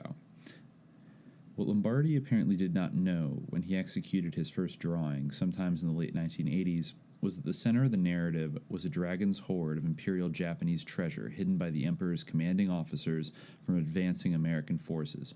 Reconcealed in the Philippines at the end of World War II in a unique collaboration between high U.S. Army officials and Japanese gangsters, the immense stash, almost sufficient to finance another world war, often seemed cursed for the cruelty and corruption it inspired. It became seed money for a covert fund for global Cold War operations known as the Black Eagle Trust. In 1999, in the last months of his life, Lombardi began moving toward that discovery with the execution of two drawings, Bishop, Baldwin, Dillingham, Rewald, and Wong, and George Bush, Jackson, Stevens, and Harkin Energy circa 1979-1990, that both depict elements of the financial network of deposed Philippine dictator Ferdinand Marcos and his rapacious wife Imelda. In order to fully understand what is in Lombardi's drawings, it is perhaps best to start with the missing information those drawings begin to represent. In Gold Warriors, their definitive work on the Black Eagle Trust, published 3 years after Mark Lombardi's death, former Time staffers Sterling and Peggy Seagrave document their final months of World War II, in which Japanese General Tomoyuki Yamashita fought a delaying action in the inhospitable mountains of Luzon. Several of Japan's imperial princes availed themselves of the opportunity to bury tons of gold bullion and other treasure looted from 12 Asian countries under the auspices of a Yakuza overlord, Yoshio Kodama, who was conveniently awarded the rank of Rear Admiral for wartime services. The Japanese fully expected to retain the Philippines in whatever war settlement was concluded, and the princes oversaw the construction of 175 subterranean treasure vaults throughout the islands. In June 1945, with American troops less than 20 miles from strategic victory at Bambang, Yamashita and the princes threw a celebration for the 175 chief engineers of the vaults, but slipped out before entombing them alive with the secret of the tunnels they had built. On September 2nd, General Yamashita surrendered to face war crimes charges and the possibility of torture by U.S. Army intelligence forces. Because Yamashita himself could not be tortured without building a case for his defense attorneys, the officers turned their attention to his driver, Major Kashi Kojima. They focused their inquisition on information on the dispersal of the treasure, known poetically as the Golden Lily, which had been photographed in transit by U.S. Army personnel. William Kasha was a Manila-based lawyer on General MacArthur's staff who was privy to the reconcealment of the treasure under the auspices of the OSS, the precursor to the CIA. Eventually, much of the fortune in gold, jewels, and antiquities was to end up in the hands of Ferdinand Marcos, the U.S.-installed Philippine dictator who shared much, though not all, of it with the CIA. Kasha served as an advisor not only to the Marcoses, but also to Nugan Hand Bank of Sydney, Australia, another CIA enterprise that Lombardi depicted and which was the precursor to BCCI. Kasha's son, Alan, a New York-based investment banker and lawyer who rescued George W. Bush's struggling oil company in 1986, is considered by insiders to be one of the chief masterminds of the Republican Party today, with an outsized influence on the entire Bush family. In a foreboding mix of metaphors, the Golden Lily Treasure became the Black Eagle Trust, a secret fund organized by President Roosevelt's closest advisors, Secretary of War Henry Stimson, Robert Lovett, later Secretary of Defense, John McCloy, later head of the World Bank, chairman of Chase Manhattan Bank, and chairman of the Council on Foreign Relations, and Robert B. Anderson, later Treasury Secretary. The purpose of the fund was to finance covert political action worldwide. Out of these four wise men, credited as architects of the post-war world, and not coincidentally of the Cold War, two, Lovett and Anderson, were Texans and close associates of the Bush family. Stimson, a Wall Street attorney who set up a special brain trust to study the future of plunder even while the war was still raging, proposed using all recovered Axis loot, Nazi, fascist, and Japanese, to finance a global political action fund to fight the Cold War that was, even before the hot war ended, already chilling relations between the USSR and its erstwhile allies. A promising young protege of Anderson's, Clark Clifford, advised the future Treasury Secretary on the prevention of Axis looting. Anderson's and Clifford's illustrious careers were to end in disgrace in the late 80s and 90s when their connections to the global money laundry were revealed. Okay, so now we're talking numbers here. How much did they get, allegedly? The numbers involved in the Black Eagle Trust were staggering. The Japanese war gold alone has been conservatively estimated at $44 billion in 1944 dollars. This could be worth as much as $178 trillion today, depending on the basis of calculation. The figure of $178 trillion is calculated by the mathematical formula for interest rate compounding, which states that investment doubles every 7 years, compounded at an annual return rate of 10%. Another calculation based on the NYU Stern School of Business chart on annual returns on stocks, treasury bonds, and treasury notes from 1928 to the present projects a stock investment worth $225 in 1945 would be worth $289,995 in 2014, which means that a $44 billion investment in 1945 would be worth approximately $56 trillion in 2014. Some sources put the original estimate of the Japanese war gold as high as $100 billion. To give an idea of what these figures mean, total U.S. military spending at the height of World War II between 1943 and 44 has been estimated at 41% of U.S. GNP, which stood at approximately $132 billion, or approximately $54.12 billion. So basically, in ordering the sequestration of this treasure, Roosevelt's advisors put away the lion's share of the budget for a future global war. While official Washington figures for recovered Nazi gold eventually added to the pot come in at, quote, only 550 tons, senior CIA sources put it closer to 11,200 tons, over twice that amount. And none of these figures, however, are hard ones due to both market fluctuation and the largely unknown level of withdrawals from the funds used for waging covert wars for the last 70 years. And I guess she argues that it is highly probable that knowledge of the sheer magnitude of this stash of hot money provided the accelerant for the rapid escalation of the Cold War. In 1947, real military spending hit its post-war low of $10 billion, 4.3% of GDP. And in the eyes of at least certain officials, like the ardently anti-communist Frank Wisner, who was then at the State Department, relations with the Soviet Union were already deteriorating. Main Street had other priorities. The Republicans had gained control of Congress in November 1946 by promising a return to normalcy, not an assumption of Britain's imperial role.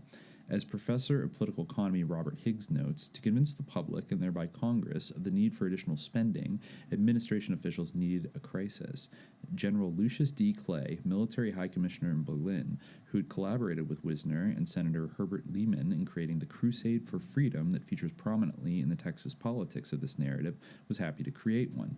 In 1948, when communists took over the Czech government, Clay scared Truman into approving more than $3 billion in supplementary defense appropriations by advising that war between the United States and the Soviets could begin, quote, with dramatic suddenness. However, even $3 billion seemed paltry in comparison to the $44 billion that floated, completely unaccountable for, quote, security reasons, offshore. Henry Stimson's logic was that because it would be difficult, if not impossible, to sort out the rightful owners of all the loot, better to keep its recovery under wraps and set up a secret trust, the Black Eagle, to help, quote, friendly, i.e. anti-communist governments get into and stay in power after the war.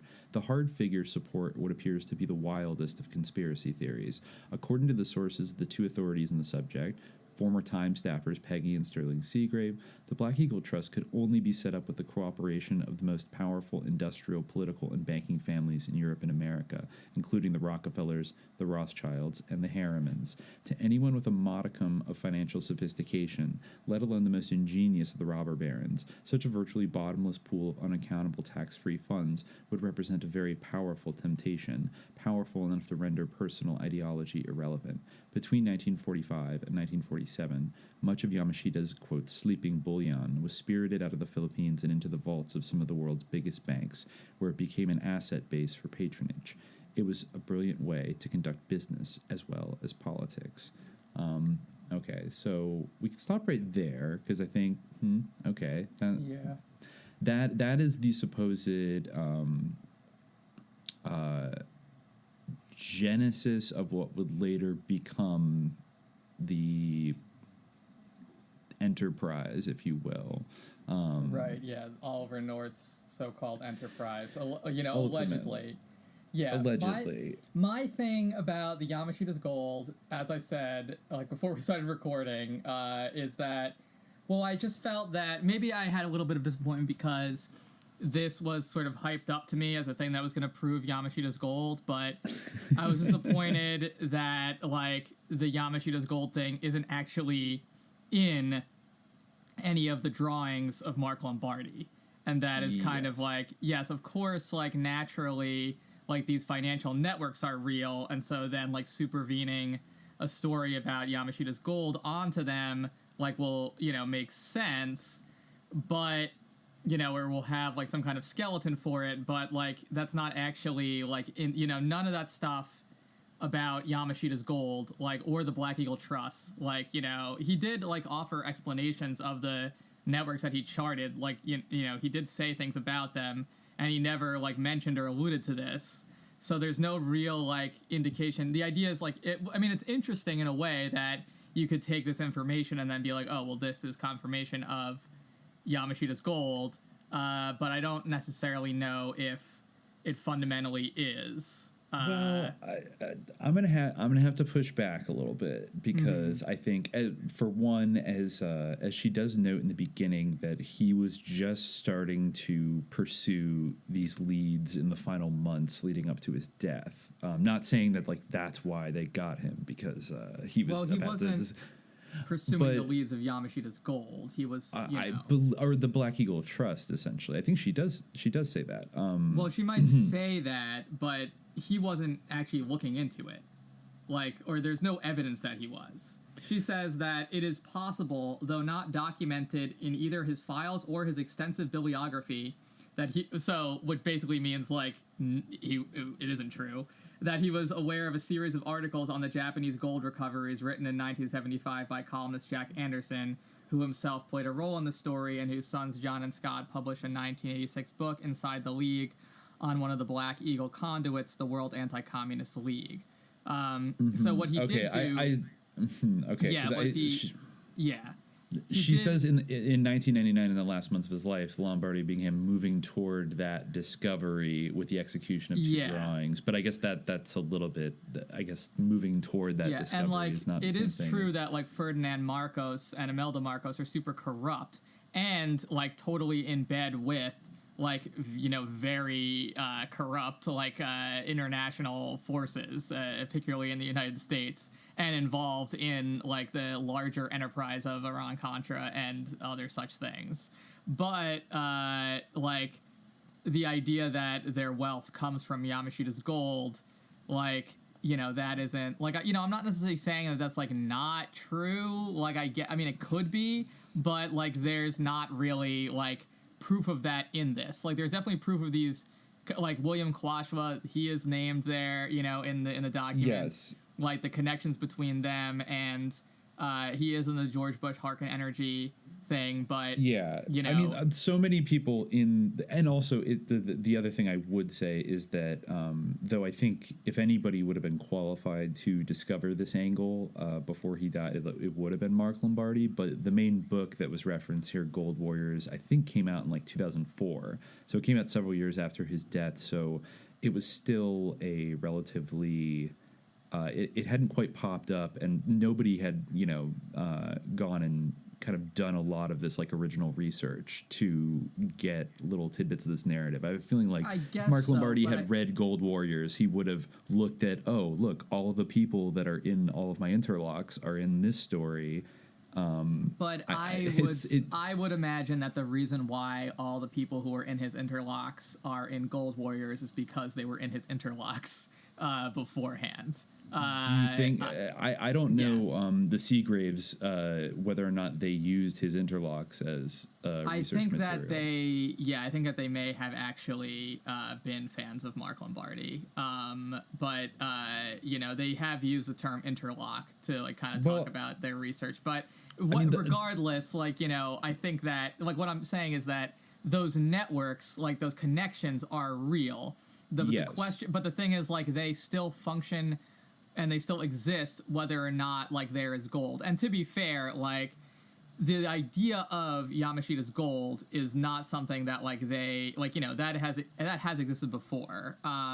You know, like that's an old story, especially in the Philippines. Yeah. Oh, for sure. Well, I mean, if you look at it on its face, it seems bizarre. Why was Ferdinand Marcos so wealthy? You know, the Philippines was not a particularly wealthy country either before or during or after Marcos's rule. And then you have all of these figures like William Kasha and like General Ed Lansdale, people working for MacArthur that were all stationed in the Philippines at that time. And then we do know, I mean, both the Japanese and the Nazis plundered considerably the countries that they, you know, had invaded and occupied. And there's always been rumblings about, you know, looted Nazi gold and Swiss bank vaults and things of that nature. And I don't know, I don't know exactly like the extent of it, but it doesn't seem implausible at all that people in the government and business at the end of World War II basically tracked down some of this stolen loot, and instead of like redistributing it to all the countries it had been stolen from, they decide to requisition it and use it as a private slush fund to, you know, launch like anti-Soviet, anti-communist operations and like prepare for it. Now, the thing I will say is that I'm kind of with you on in terms of being a little shaky is the idea that this thing would be trillions of dollars today, and that they would have had throughout the whole Cold War had this like slush fund of trillions of dollars. Like, even though I'm not even saying like that would be impossible to hide, but that's a pretty big leap in terms of like the economic policies pursued in the post-war period don't seem to be. I feel like if they had this secret sack of gold under the table that they could just keep. Like, I could see it on a smaller scale, I guess is what I'm saying, where this was like something you could use to like bribe people overseas, or maybe like funnel some money into into companies and prop up right-wing dictators, and finance counterinsurgencies, things like that. But for it to be, because we've already talked before about like the prevalence of CIA drug trafficking in both the Golden Triangle, which is connected to Lombardi's work. Like Nugan Hand was like laundering CIA heroin money coming out of Laos, and so it seems a little contradictory if they had access to this much capital, like this massive amount of capital, that they would be getting involved with the drug cartels and running drug operations, unless the drugs were really more seen as like a weapon against populations than like an economic thing to make money. I mean, Goldstone even says, like, at one point, like, that they needed more money. Like, it wasn't, like, the Black Eagle Trust, like, wasn't enough, which is, like, really, that's, like, kind of the sticking point, that it's, like, this, there's just, like, this kind of, and, like, generally, like, I can get down with sort of the flights of fancy and, like, kind of the whimsical stuff, but, like, the whole idea of, like, this lost hoard of treasure, like, there's kind of, like, a fantastical element to it that like just seems out of step with like the more like kind of hard-nosed work that's like being I have no I know you've doubt. never you've never liked the Yamashita's gold theory, even years ago when I brought it up to you. Yeah, well, no. Well, that's like you've always had a bias against it because I think it sounds like an Indiana Jones movie or something. I mean, it does sound like an Indiana Jones movie. And like, while I have absolutely no doubt that like, and it's definitely true that like the United States looted like resources from other countries during World War II. Like, yeah, well, the whole thing of like, well, the original Yamashita's gold theory, as you presented it to me, was like, all tied up in like the bonds, the illegal bonds that were about to come due, and that necessitated 9/11, which is mentioned in this section of the book. It does bring that up, like an even more like disturbing theory. It floats the idea. It doesn't really follow it, though there is a connection that both the 9/11 like collateral damage Project Hammer theory and Mark Lombardi or Patricia Goldstone's reading of Mark Lombardi have in common, which is Patricia Goldstone seems pretty convinced that these hot money networks basically persisted and then culminated in the huge financial collapse of 2008. And that's something that, like, the Project Hammer theory, actually, I don't think we talked about that in the 9/11 episode, but it had a whole nother section of like, post 9/11, how, like, they needed to launder all the money that they had, like, illegally pushed through the Fed or whatever. So then they had to funnel it into derivatives and, like, real estate bubble. And then they planned to basically control demo the stock market when the wheels started to come off. They basically demoed it, I think, maybe through Lehman Brothers and AIG, which many people have said is like a sort of a CIA front, kind of like Enron. And basically then they like cratered the economy, but were able to like make out like bandits anyways. And then of course Wall Street got bailed out, and then everyone else, took a huge blow, the vast majority of the population. And, we've been muddling along in austerity ever since. So that's I wouldn't rule that out. Like these networks, like somehow, I'm not saying that like, okay, yeah, that's why they crashed the plane into like Cantor Fitzgerald. Those specific offices, but like the idea that Mark Lombardi's money networks that he traced here have like metastasized and morphed and like existed, and maybe they have had systemic effects upon the economy. I mean, I think if you look at like the savings and loan crisis and the stock market crash in 1987,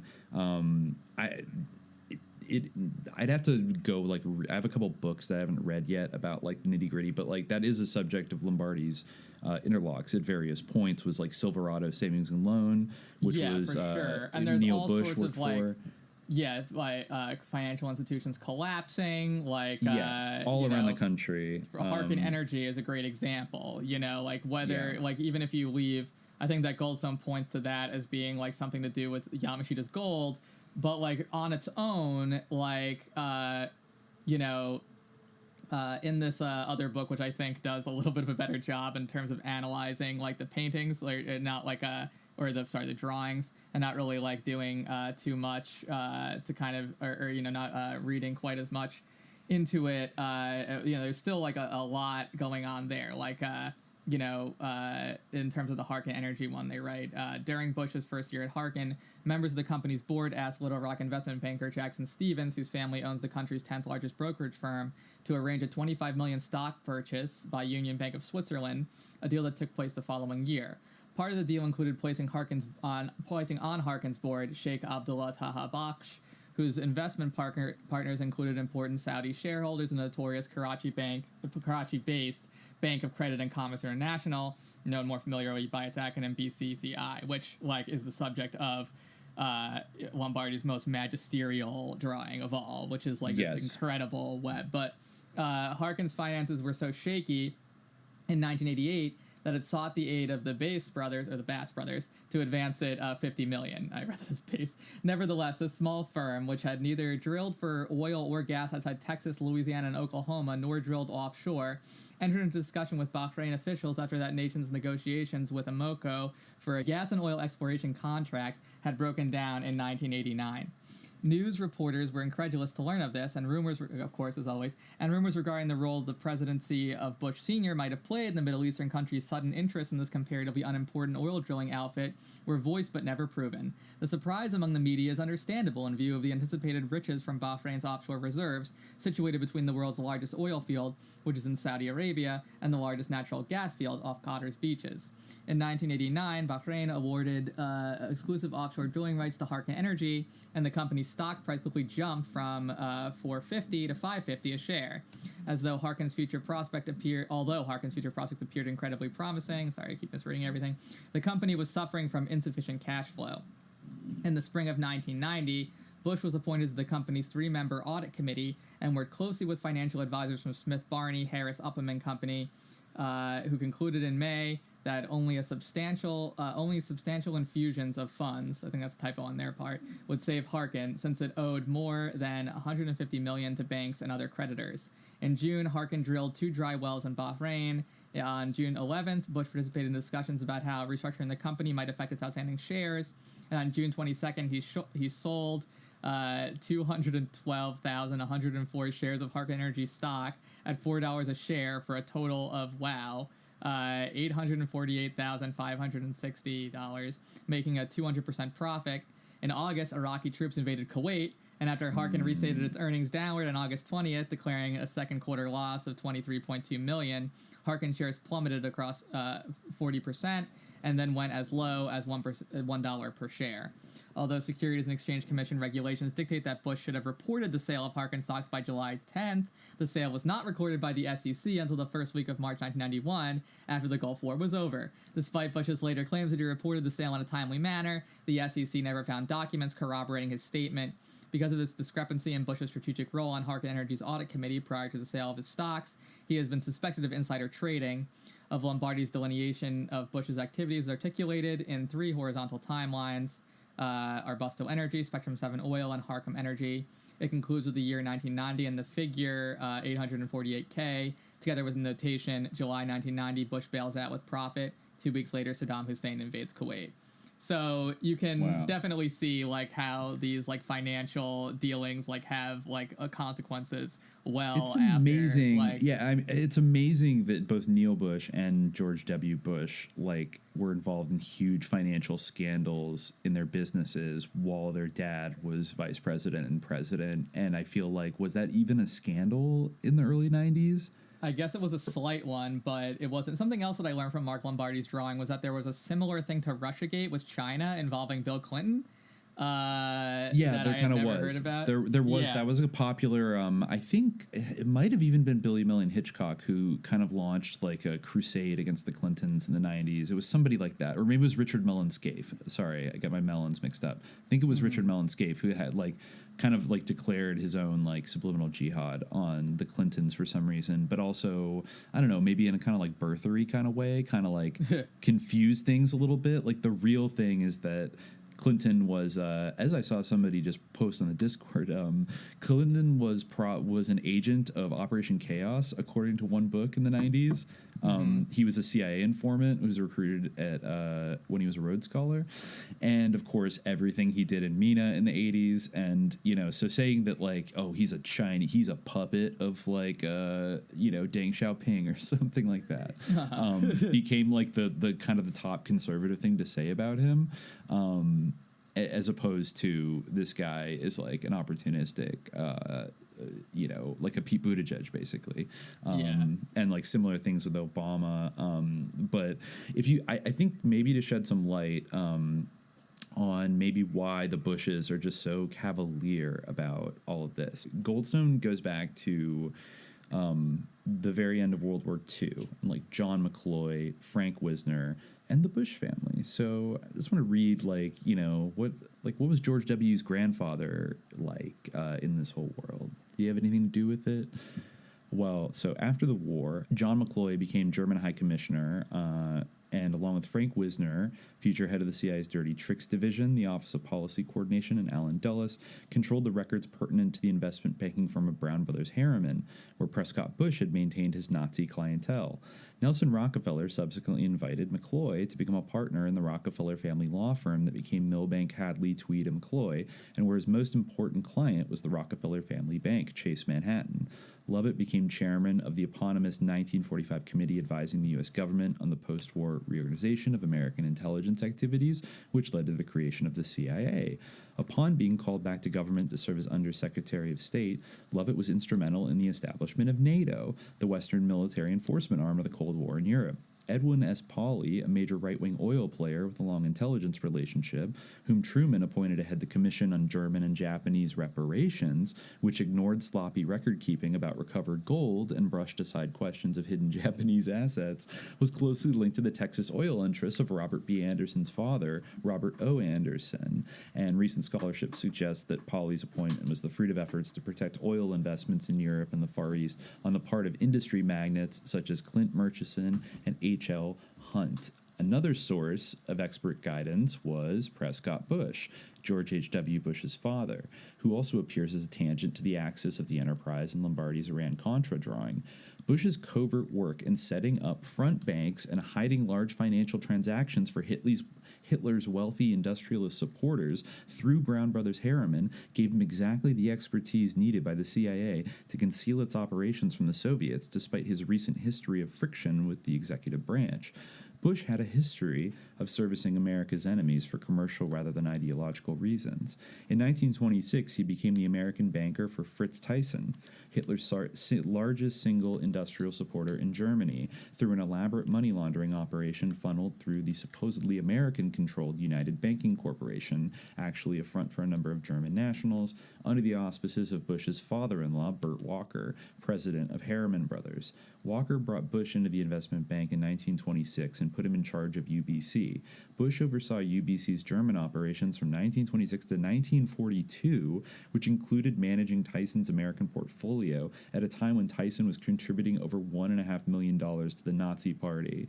In 1942, when ironically Bush was named National Campaign Chairman of the United Service Organization, Blink-182, sus, Bob Hope, sus, raised more than $33 million to provide entertainment for U.S. troops fighting the Nazis. President Roosevelt authorized an investigation into UBC under the Trading with the Enemy Act. The alien property custodian issued a devastating report and confiscated all of UBC's stock. Bush turned his considerable energies toward advising the elite Directorate of Plans, the most subversive division in the new CIA. The Directorate of Plans was to become the Directorate of Operations and Ted Shackley's bailiwick. At Brown Brothers Harriman, Bush also worked with Alan Dulles, who was to head the CIA and immediately after World War II ran his own anti-communist private intelligence service out of his Wall Street office, using bankers and businessmen from Prescott Bush's network who worked with the Nazis before the war. Prescott Bush's father-in-law, George Burt Walker, who founded the St. Louis investment firm G.H. Walker & Co. in 1900, served as president of what became Brown Brothers Harriman in 1920. In the late 1940s, Brown Brothers became a cover for CIA operations that found previous Nazi connections an asset in the fight against communism. Oh, and also, because, we're talking about the biggest drug lord family in America, in addition to his banking career, Bush, a board member and investor in Pan American World Airways, arranged for the CIA to use overseas Pan Am offices as cover and was involved in setting up Maverick Air Force General Claire Chennault's Flying Tiger Airlines and Civil Air Transport, a CIA proprietary that became known for ferrying drugs from the Golden Triangle to finance anti-communist insurgencies for Chiang Kai-shek. Bush also used his influence to help his friend William Pauley, a former Pan Am executive who undertook secret operations for the OSS in China, to promote the interests of the pro-Republican Chiang Kai-shek, quote, China lobby. G.H. Walker & Co. would eventually become part of the toxic investment conglomerate Merrill Lynch, R.I.P., which, as we shall see, had a history of CIA money laundering leading back to Rome in the 1950s. The leading underwriter of the subprime mortgage-based collateralized debt obligations that brought down global financial markets in 2008, Merrill Lynch was acquired by Bank of America in 2009 after being sued for fraud by the SEC. 6 of its executives were also convicted in 2004 for helping Enron execute its massive accounting fraud, another Bush connection.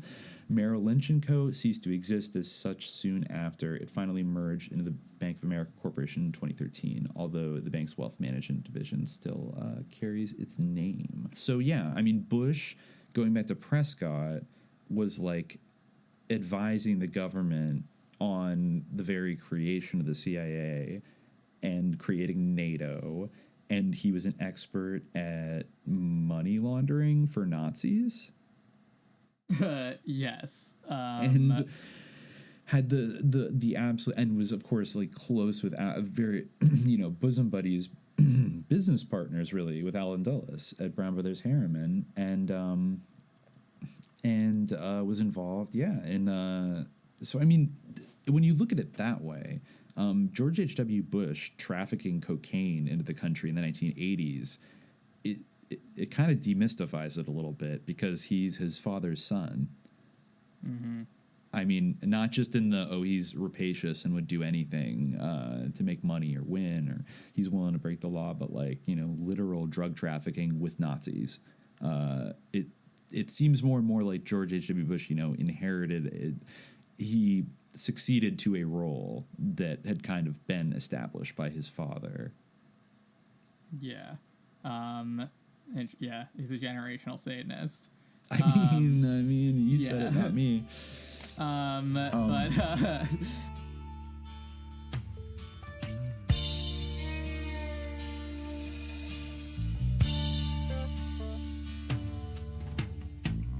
went down to the Mary Carter paint store. I said, give me one of them Smith & Wesson Magnum 44s. 'Cause there's a man that the law let loose and justice was not done. This man killed my wife and my only little son. I'll never forget the way he looked all through the trial. He had his big name lawyer and he had that smirky smile. Well, yeah, he got you off on a technicality, but you have to grow wings and fly to ever get away from me. 'Cause I got rights, I got rights too, and this time there won't be no damn lawyers and systems to protect you. I'm gonna read you, I'm gonna read you your rights. You got a right to know that you're gonna go to hell one of these black nights.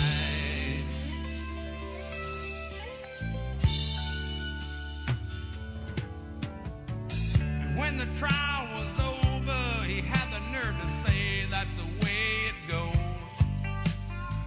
I said, well, Hoss, you better get you some corks, cause you're gonna have to plug up a few holes.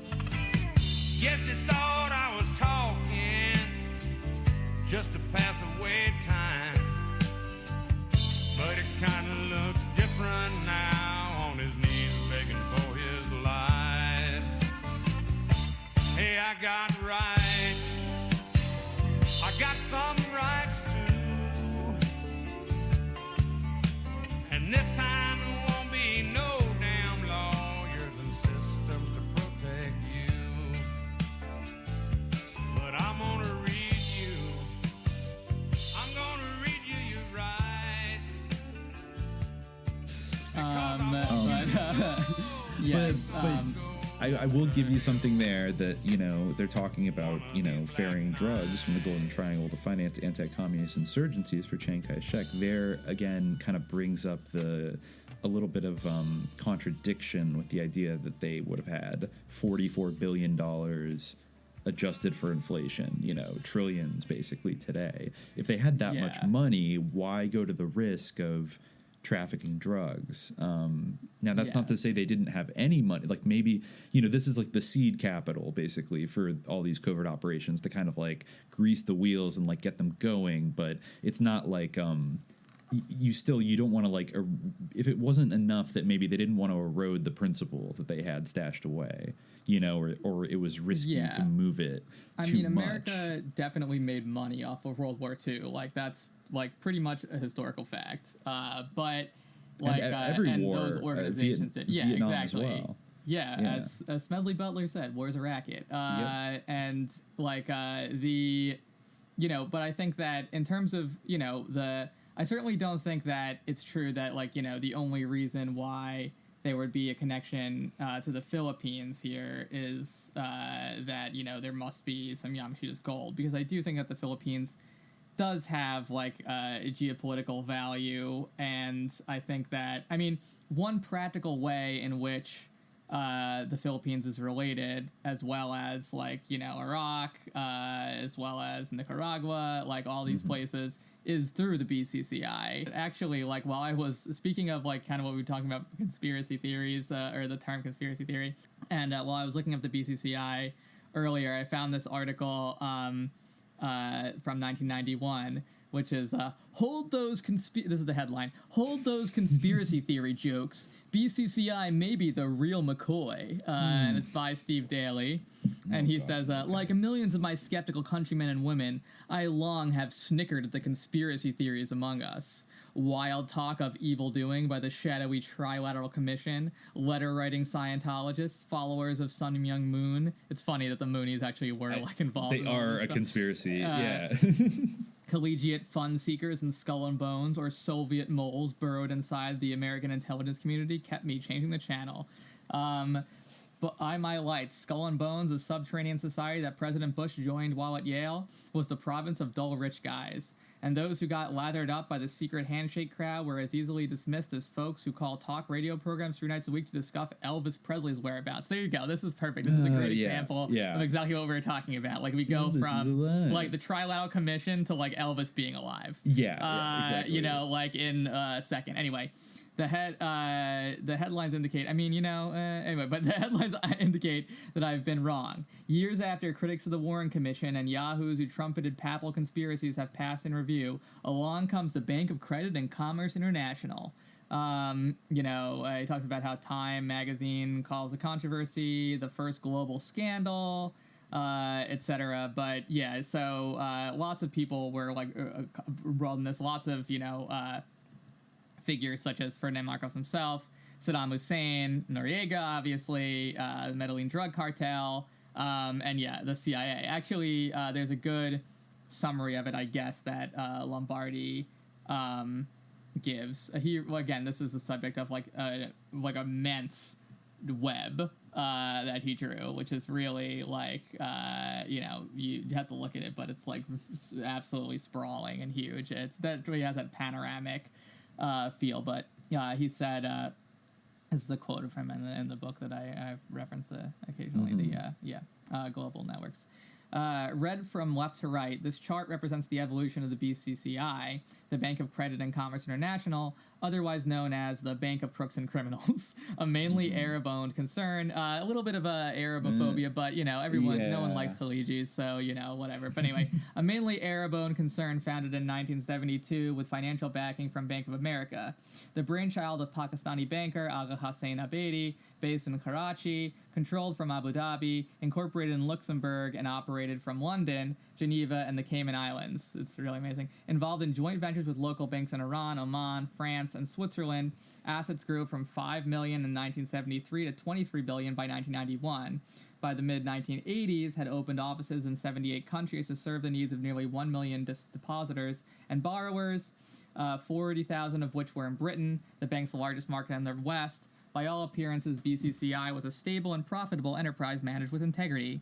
But beneath the veneer of legitimacy, BCCI, in conjunction with ICIC, its shadowy, quote, black banking unit founded in the Caymans in 1976, plied quite another trade, handling hot, black, and dirty money for a panoply of international gangsters, arms dealers, bagmen, corrupt foreign officials, drug smugglers, tax evaders, money launderers, and agents of influence, not to mention elements of the intelligence services of the US, UK, Pakistan, UAE, and Saudi Arabia, which, among other things, used the bank in the early 1980s to provide support to the Afghan Mujahideen fighters,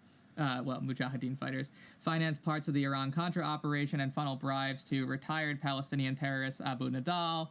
BCCI also helped launder money for erstwhile allies of the U.S. like Iraq Saddam Hussein and General Manuel Noriega of Panama, and was involved in suspicious multi-million-dollar deals with various other heads of state such as Babangida of Nigeria. No offense to Nigerians, who probably this is an important historical figure. Cerezo of Guatemala, Rajiv Gandhi of India, and Ershad of Bangladesh. The bank's downfall began in 1988 when the U.S. Drug Enforcement officers arrested 7 mid-level BCCI executives suspected of laundering cash for the Medellin drug cartel through a branch office in Tampa, Florida. The U.S. Justice Department's lack of enthusiasm for the case and lenient treatment of BCCI upon conviction served to arouse even more interest in the bank. It was then discovered that the BCCI secretly controlled Clark Clifford and Robert Altman's First American Bank, the largest bank in Washington, D.C., through a complex chain of ownership ultimately vested in Credit and Commerce American Holdings and VCCAH, a Netherlands Antilles shell company. By mid-1982, state and federal indictments have been handed down against the bank, its satellites ICIC and CCAH, Abedi, Clifford, Altman, Kamal Adham, Gaith Farhan, Khalid bin Mahfouz, Faisal Fulaj, and numerous others. Meanwhile, in the UK, Bank of England officials who had long questioned BCCI's financial viability, but failed to act because of intimidation by the Thatcher government and concerns about the scale of the problem, finally decided to move against BCCI. In July 1991, an ad hoc college of regulators consisting of officials from the US, UK, France, Spain, Switzerland, Luxembourg, and the Cayman Islands seized the bank in a simultaneous multinational raid, the first of its kind in history. Within weeks of the seizure, examiners found that at least $14 billion had disappeared or was unrecoverable. Thousands of defrauded British depositors then sued to recover their money. Sheikh Zayed of Abu Dhabi, the bank's main power broker and majority shareholder, offered to settle depositors' claims out of court for 30 cents on the dollar. The deal was rejected as insufficient and remains in litigation. In early 1992, BCCI's surviving Middle East operations were reorganized under a new name, the Oasis Bank of Abu Dhabi. It is no coincidence that the BCCI was founded in September 1972, only 2 weeks after Palestinian extremists massacred the Israeli Olympic team in Munich, West Germany, and that ICIC, which opened in July 1976, came into being in the midst of a massive congressional investigation of over 100 U.S.-based multinational corporations suspected of paying multi-million-dollar bribes to win contracts and do business overseas, particularly in the Middle East. Nor is it merely coincidental that directors of BCCI, who operated above and beyond the law for almost 2 decades without interference from any governmental agency, were for the most part drawn from the diplomatic corps and intelligence community. This is because BCCI was specifically created to serve geopolitical rather than commercial ends, to further the regional political and national security ambitions of a handful of conservative Gulf Arab states allied to the U.S. and Britain, regardless of cost. So that's his statement on it. So quite a sprawling situation. The intrigues are just like astounding, bewildering, like the depth of it. Yeah. Well, I mean, and it's metastasized into something very big. And I don't know though. I'm looking a little further into this, and the eminence of Marcos and his money trails. I feel like there's still a little backstory here that apparently there are some direct people who claim that this gold story is true, but it's maybe not the way that it sounded when we first read that overview.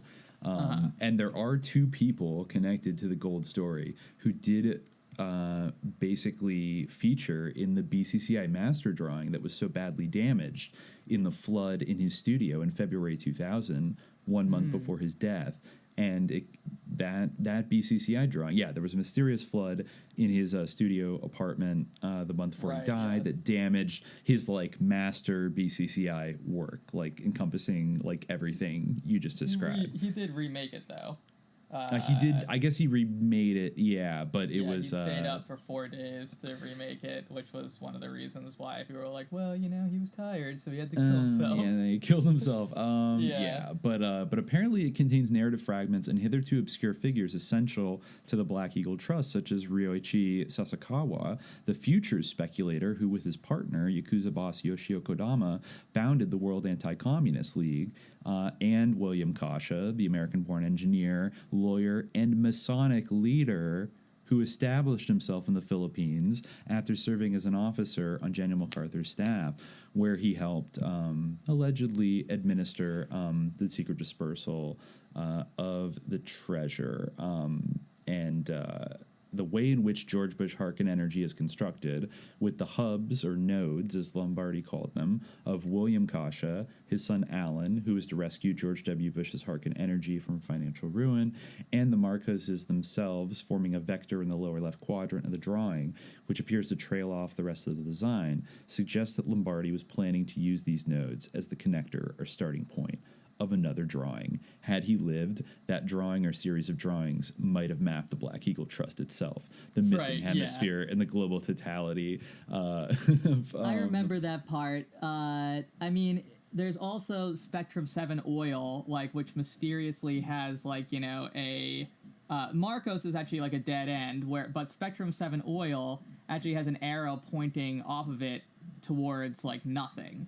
So there may have been more going on here. I mean, I mean, the other and so does Harkin Energy actually. But I guess maybe these lines just are supposed to represent like time. And they actually continue to exist.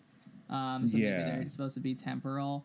Although they would be going back in time then. So I guess that does make sense. But I don't know. Like. I mean, there's a lot here about it talks about the torturer of Yamashita's driver, Major Kojima, was a Filipino-American intelligence officer named Severino Garcia Diaz Santa Romana. Romana was supervised by Ed Lansdale, who was a protege of OSS Chief William Donovan. And I guess he was an insignificant advertising copywriter before the war, but Lansdale, quote, used Madison Avenue language to construct a squeaky clean Boy Scout image behind which he hid his own perverse delight in atrocity. And William Donovan had offered Lansdale a transfer to an army posting in the Philippines, and it says Lansdale seized the opportunity to observe Kojima's torture as a means of creating an unassailable niche for himself in the New World Order. After 2 weeks of grisly torment, Kojima broke down and led Lansdale and Santa Romana to over 24 Golden Lily hiding places. With the information Lansdale provided, not only did his boss William Donovan win his battle with the new president Harry Truman over establishing a centralized American intel service, but he secured off-the-books funding equivalent to 15% of the total American cost for World War II. And according to the Seagraves, the Black Eagle Trust became embedded in the world financial system under the negotiating table of the Bretton Woods Conference in New Hampshire in 1944, when America's allies, bankrupted by 4 years of war, had no choice but to look on as the United States set about dollarizing the global economy. Britain, pre-war queen of world banking, was up to her ears in debt and the U.S. To the U.S. and had been obliged to take the back seat in post-war economic planning as the price for a $30 billion war loan. Because of widespread suspicion the British-backed Bank of International Settlements in Zurich had been laundering Axis loot, Bretton Woods set up a new international clearinghouse, the International Monetary Fund, to act as the world's money changer. Backed by the U.S. government, gold was pegged at 35 an ounce, and all other currencies pegged to the dollar. I guess that the United States officially held 60% of the world's official gold reserve at the time, a monopoly that somewhat belied its public insistence on free trade. And, allegedly the Sub Rosa Black Eagle Reserve would give it even more dominance. And in the post-war world, the Black Eagle funds would also be used to buy elections and manipulate foreign governments. Now, they ran into a problem here. So this is just the theory they're tracking. They're trying to, I think, answer some of your concerns, that Henry Stimson, I think it was the Treasury Secretary, Stimson's brain trust made a persuasive case that if the existence of so much black gold were made public knowledge, the fixed price of 35 an ounce would plummet.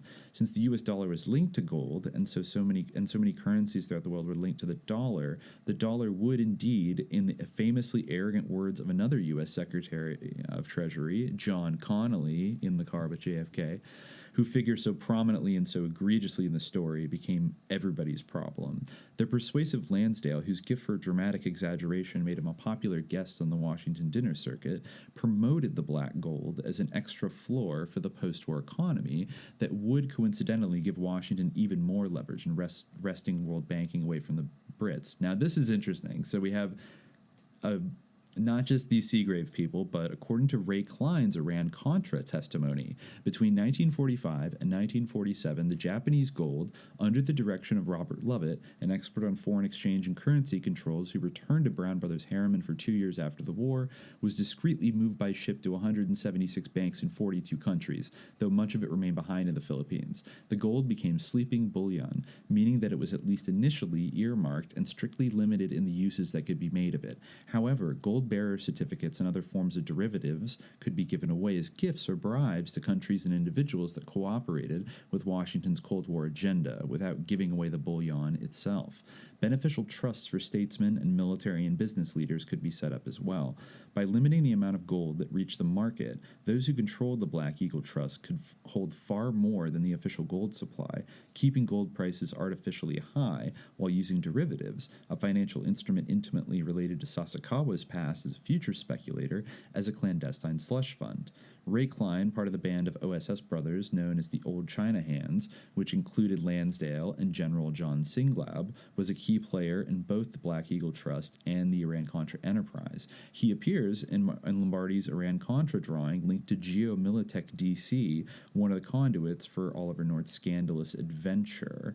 And I guess when he was a Harvard guy who became a China hand, started as OSS analyst, and apparently, when he was an OSS analyst in nationalist China, he acquired knowledge of the Golden Lily Horde, and he worked closely as an analyst on Korea, which interestingly, it says where much of the Japanese war loot came from. So if anybody wants to know why the DPRK is mad, perhaps.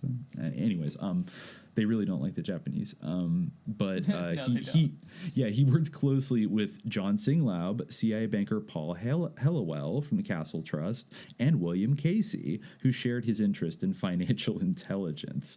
From 1958 to 1962, when the first preparatory meetings on the establishment of the World Anti-Communist League were being held in Taipei, Ray Klein was elevated to CIA Station Chief of Taiwan, courtesy of Frank Wisner and his Office of Policy policy coordination. In Taipei, Klein was responsible for clandestine operations throughout Southeast Asia and, moreover, had access to little scrutinized foreign aid counterpart funds sitting in a vault at the American Embassy in Taipei that became the initial financing for the Asian People's Anti-Communist League, a collaboration between Chiang Kai-shek, the Republic of the Philippines, and the Republic of Korea, and Sasakawa's World Anti-Communist League, both channels for the Black Eagle Trust. It also says here that John Singlaub, not only in his memoirs, mentioned that Yamashita's gold was real. Well, John Singlaub, wasn't he someone who hunted for Yamashita's gold? Yes, I'm looking at the 1987 article in the New York Times, "Mystery in Manila: Singlaub's Quest," and he went on if it was literal. In a Black Eagle Trust, why was he constantly doing treasure hunts for it? So that doesn't 100% add up. Well, I mean, just to push back, Ferdinand Marcos was allowed to be overthrown by under Reagan in 1986. This article is 1987, so he's going in the aftermath of Ferdinand Marcos being overthrown. And as it said here, most of the gold, according to them, was left in the Philippines, which is why Marcos was able to live so lavishly and was kind of maybe the caretaker of it. But maybe after he was finally thrown out of power, perhaps some of it went missing. I don't know. The Ray Klein stuff is something, but I just want to see his actual statement about the gold. Because I don't just saying that the Seagraves said that he said. I mean, I don't see why they would make that up. I don't think it comes. I think it says from. It might be from congressional testimony. Yeah, exactly. I mean, the only citation is, of course, from the Seagraves, which is the source for all of this. But I just want to see the actual, testimony. That is a possible compelling lead. Singlaub seems a little bit weird, but anyway, the Yamashita's gold. I mean, maybe we just need to do a Yamashita's gold episode. We might need to get to the bottom of this because I feel I feel like there's something maybe that we're groping around. There's. Is there a link between Yamashita's gold and the Oak Island gold? What was the Oak Island goal? It's basically a Templar treasure that's lost on Oak Island in Nova Scotia. Well, actually, it's unclear what the treasure might be, but okay. Okay. All right. But I mean, I would put in the field of plausibility on my conspiracy pyramid. I would put Yamashita's gold lower on the pyramid than buried Templar gold. Well, yeah, I would also be skeptical of that. Although I'm looking up the Oak Island mystery right now, and apparently theories about the artifacts on the island range from pirate treasure to Shakespearean manuscripts to possibly the Holy Grail or the Ark of the Covenant, with the Grail and the Ark having been buried there by the Knights Templar. So there's a range of different conspiracies, and there's also a curse. But anyway, not to taint the Yamashita's gold with that brush of the pirates, the Templar pirates. But yeah, I mean, the Seek Help pyramid. I feel like we can table that. Maybe. Yeah, we could probably table. Maybe, but I think that it's not. I think it warrants necessary.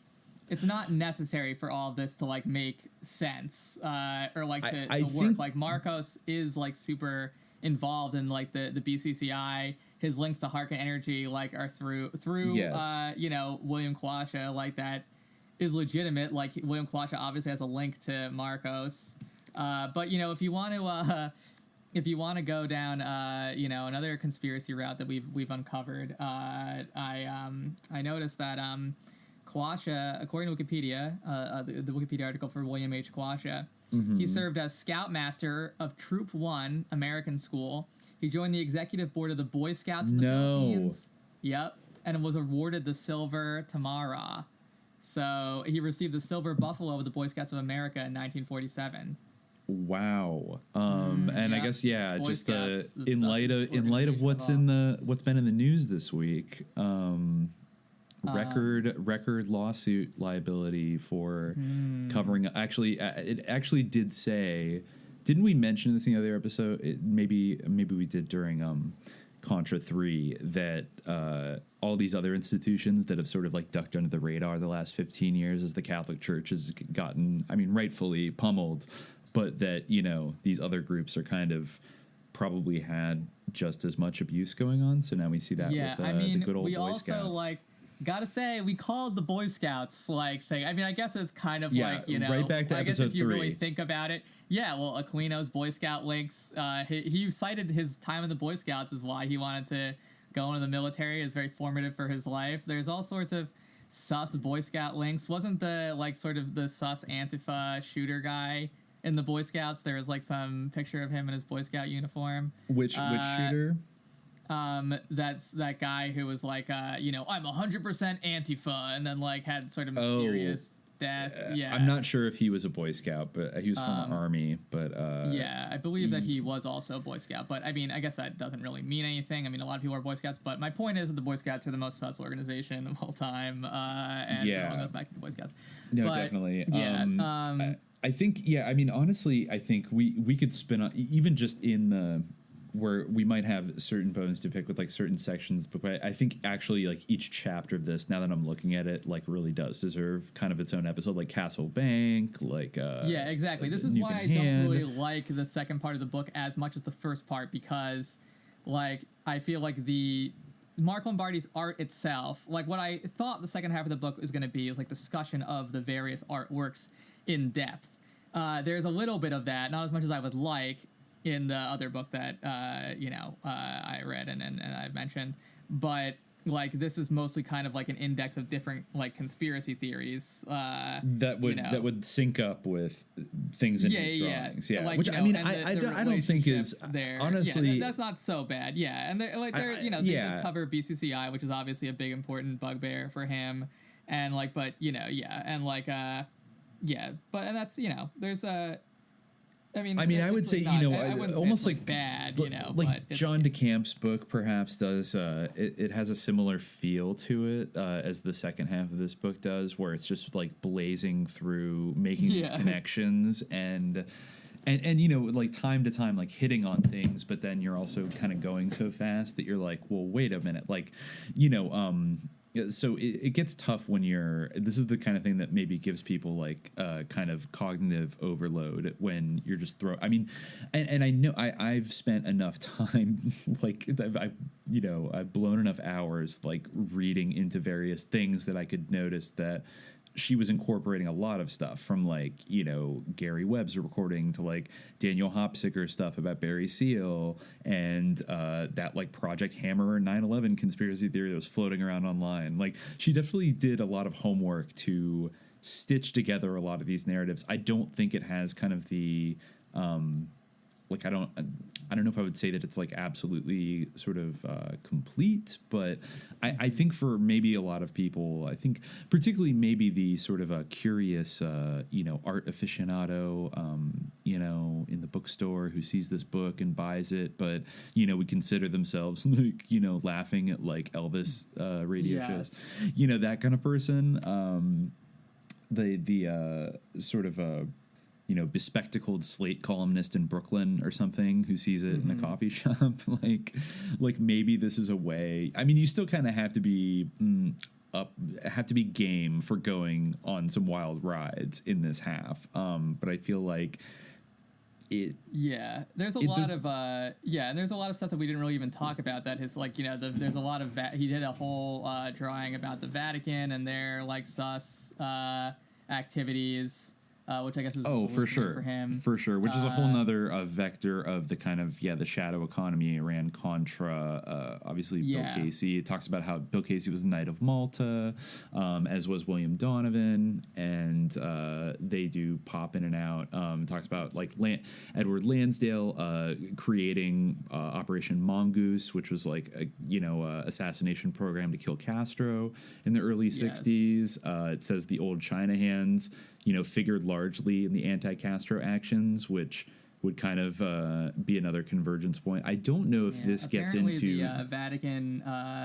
According to British intelligence, the Pope's bank was used to secretly finance armed factions of the Irish Republican Army, which is kind of based. I'm okay critical with that. support. Critical support. Yes, they also funded right-wing Catholic groups in Spain and Latin America, which maybe is less based, but to be expected. But there's really, and there's all these. They funded Lech Walesa too, I guess.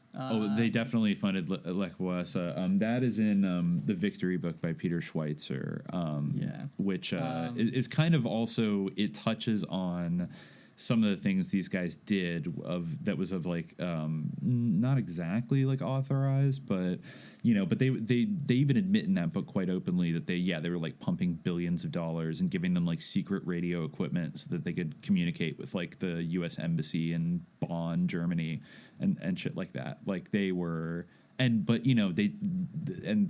Catholic Church was not fully on board with helping the CIA until a crazy Bulgarian KGB asset took a shot at the Pope, even though he was actually like a gray wolf Turkish neo-Nazi who's like connected to the Gladio network in Turkey. So that's a little sus, but perhaps they psyoped the Pope into getting into bed with Bill Casey, maybe, and of course these.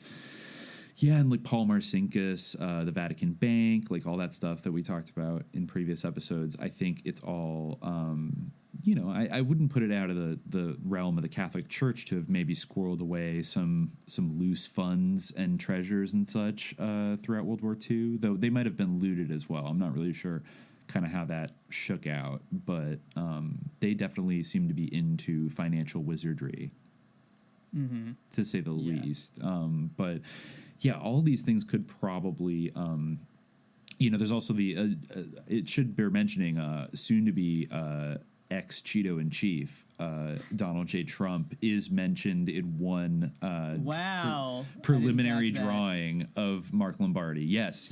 And actually, the thing he's connected to, I think, pops up several times, which is Resorts International. And Lombardi actually, major props to him for kind of being into this in the 90s. But if you look it up on lombardinetworks.net, it's connected to iOS to mid-1970, Lansky Banks, Mary Carter Resort Study Front, Paul Helliwell Castle Bank and Trust Mercantile, second version, related to Billy Mellon Hitchcock, Paradise Island, that's where the Resorts Casino was, that used to be owned by... I believe it used to be owned by Nazi Swedish industrialist Axel Wenner-Gren, who went on to, was a close friend of Hermann Goering, and then went on to build the Disneyland monorail after the war. And then that got bought out by like the allegedly Alan Dulles Meyer Lansky joint venture called Resorts International. That then, after its longtime chairman died in, I want to say James Crosby in 1986. A hostile takeover bid was made by one hotshot businessman, Donald Trump, and he got controlling interest in this entire company, but then had to fight off a hostile takeover effort from Merv Griffin, the game show guy. So they had a fight over it in 87 and 88, and then eventually they split the company, wherein Trump got to keep one of the I think two of the casino projects in Atlantic City that were Resorts International properties, and then Paradise Island in the Bahamas. The original casino was owned by Merv Griffin, who I think had a very bad time with it, and he eventually sold it just to maybe just do a little interlock action on myself right now on the fly. Because I discovered this years ago, Sun International. Worth mentioning that Griffin's purchase of resorts in 1988 was financed with high-interest junk bonds sold by Michael Milken, who ended up going to jail after that and is now like a super plugged-in philanthropist guy who just gets to do whatever he wants. And cherry on top, he ran into bankruptcy, a lot of bad things happened, and he ended up selling Paradise Island to Sun International which is owned by Saul Kerzner, who is a South African business magnate who has extreme mafia ties and was like a huge a supporter and partner of the apartheid government. And there actually is an 80s rock song called Sun City, led by Steven Van Zandt, a.k.a. Silvio from The Sopranos, a.k.a. Bruce Springsteen's guitarist, that was like Rock Against Sun City, which was a resort Saul Kerzner built that like upheld apartheid laws and like didn't let black people go to it. And, you know, of all the kind of We Are the World songs of the 80s, this one is like not very cringy and kind of fun because this guy does sound like a international crime connected sort of fascist gangster. And so Kerzner was in Epstein's Black Book, naturally. So that's where that thread goes today. I was thinking about when we went, the first day that we started to really like conceptualize this podcast, and I think when we first came up with the name Subliminal Jihad, we went to the Met that day. And speaking of like the art world and like the connections here, I think we went to like an exhibit. I forget even on what but it was, I think it was it wasn't a prince of like a German prince or something. Oh yes, right, yeah, it was like some kind of a boy king. Yeah, it was something like that. I don't know if he was a boy king, like Maximilian. Was it Maximilian? Yeah, I think you might be right. I think it might have been Emperor Maximilian, but the exhibit was like, you know, funded by like some Epstein dude. Ronald Lauder, who we talked about in episode 2. And I remember this, and I remember going, hey, that's funny. Like, Ronald Lauder, like, financed this exhibit. He's the guy that got Jeffrey Epstein his Austrian passport when he was ambassador to Austria in 1986. And a girl didn't a girl turn around and say something? She's like, she's like, thank you, I like that factoid or whatever, you know. I think she said I should do a tour of announcing everything. I mean, it was interesting, like in light of the the topic of the exhibit, that like that guy, you know, like this Holy Roman Emperor, like dude, like some sketchy like Habsburg. They had like his suit of armor and everything. Well, he pops up everywhere. Estee Lauder, all those, you know, all that jazz. So I guess. There are definitely many. Sus connections, but I was gonna read what there is, like not to sell the second half of Interlock by Goldstone too short, because I do actually like this quote that she picks out from a review, I guess, of an earlier book about Mark Lombardi. I guess it's the review of Global Networks, the book that I read from a little bit. It's a review of that book that appeared in Flashpoint magazine by Carlo Parcelli. And Carlo Parcelli, she quotes him as saying, "A criticism often leveled at conspiracy theorists is that there is not enough proof, that the timelines and the narratives have gaps. There is an assumption, especially among mainstream journalists, although refuted by modern historiography, that the full and objective story is possible, and that therefore nothing can be true without a coherent narrative." I feel like Goldstone kind of betrays like that principle, but she does do a good job of expressing it, which is that she quotes Barbara Tuchman also and says, the historian discovers that truth is subjective and separate, made up of little bits seen, experienced, and recorded by different people. It's like a kaleidoscope. When the cylinder is shaking, the countless colored fragments form a new picture, yet they're the same fragments that make a different picture a moment earlier. This is the problem inherent in the records left by actors in past events. The famous goal, wie es wirklich war, how it really was, I guess I mangled that, but whatever, is never wholly within our grasp. So, you know, it's, she talks about how, Tuchman, the historian whose popularity was based on her ability to write narrative, substitutes picture for narrative. Lombardi, the artist who wanted to write narrative, used it to create pictures. He filled in the gaps in the records with the sheer cumulative volume of often circumstantial evidence, marshalling the heft of the myriad small and separate truths he uncovered to create what computer scientist David Epstein, no relation, described as the strong rhythms of the flows of the money Lombardi depicted in his work. Those swelling visual rhythms convey an overwhelming sense of directionality without an obvious impetus, exactly the quandary of another social science, economics, in which, she quotes again, the general penchant to hide underground activities often precludes direct observation of their occurrence, necessitating the use of indirect measures. And then she goes on a little bit more about the Black Eagle Trust, but it's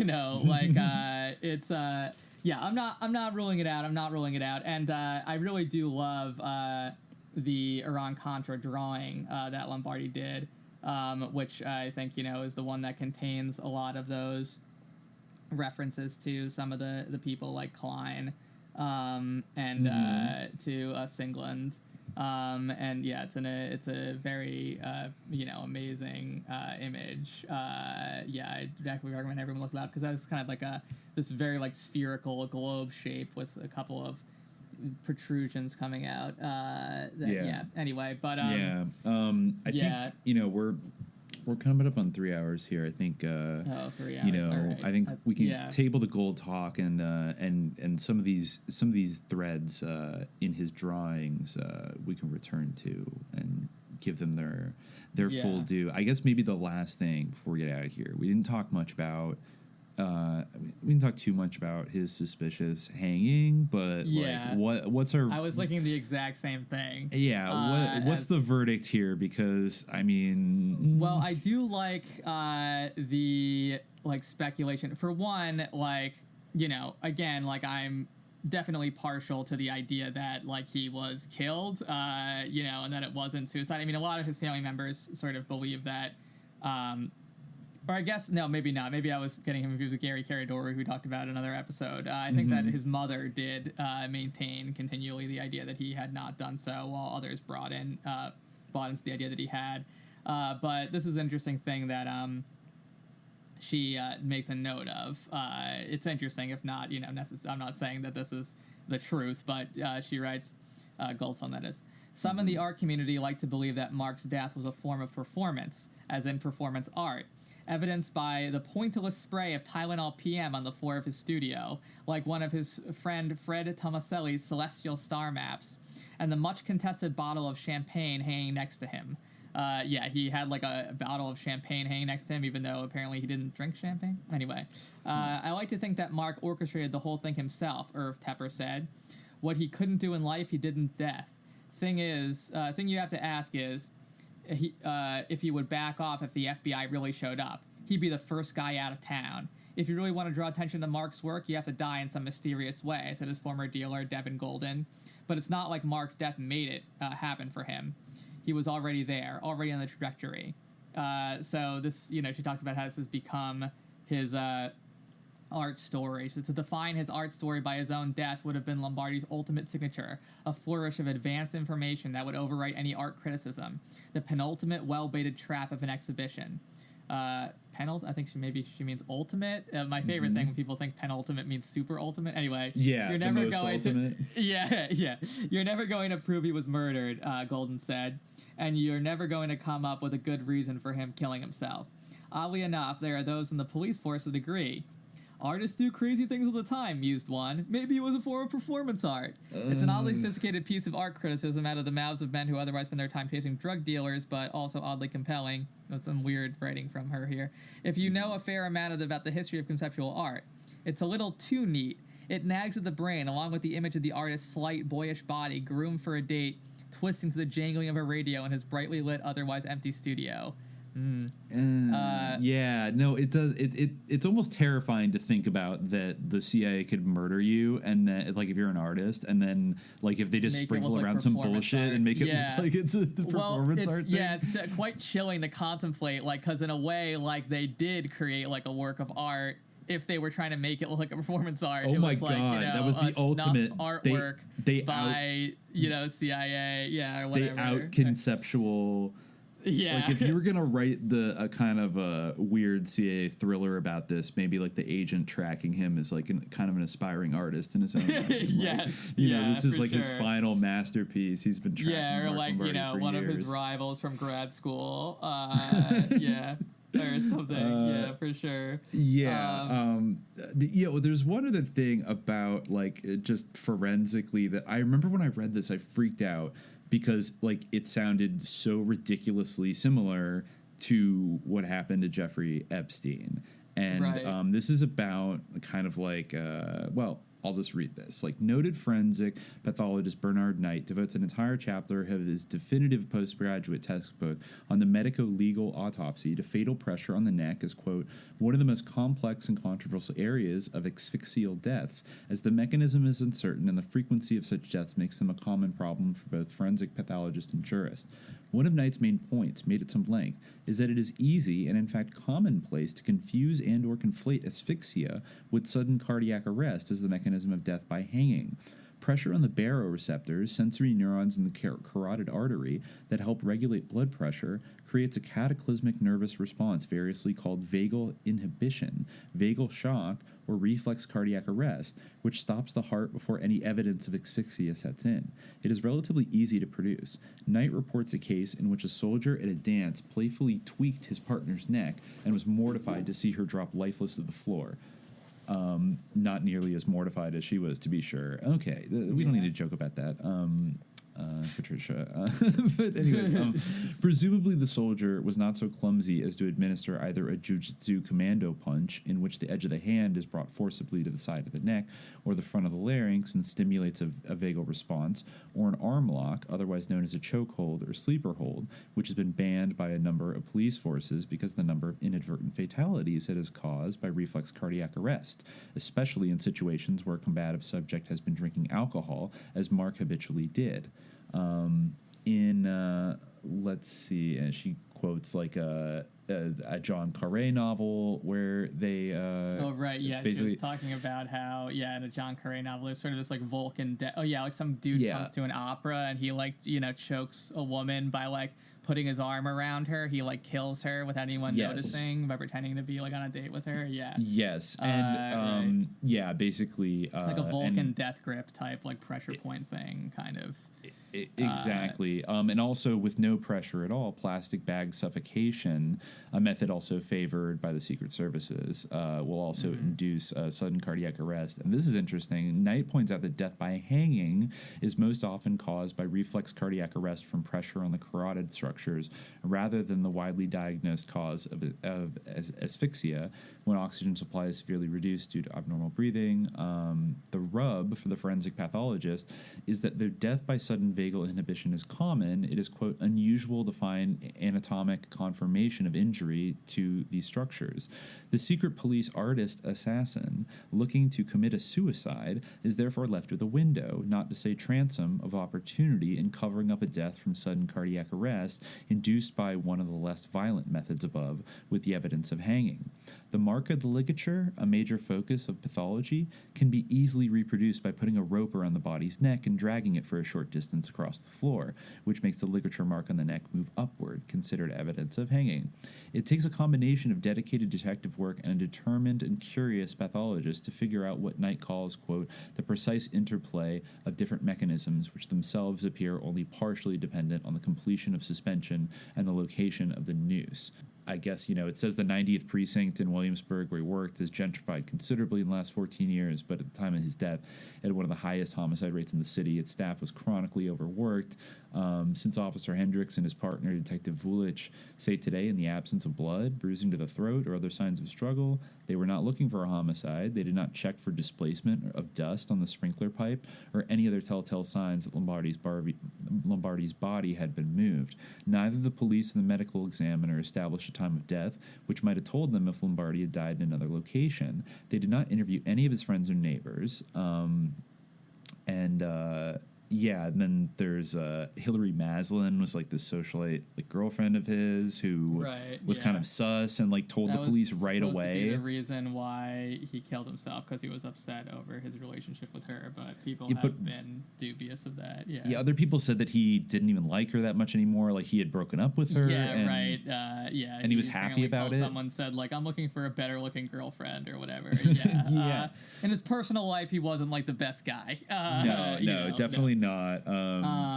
He had a bit of that like psychogenics, even though maybe he was a boomer. There was a lot of drinking and some like smacking around that happened. He had some like real intense relationships with women. Passionate artist. Also smoked a lot of marijuana, so I mean,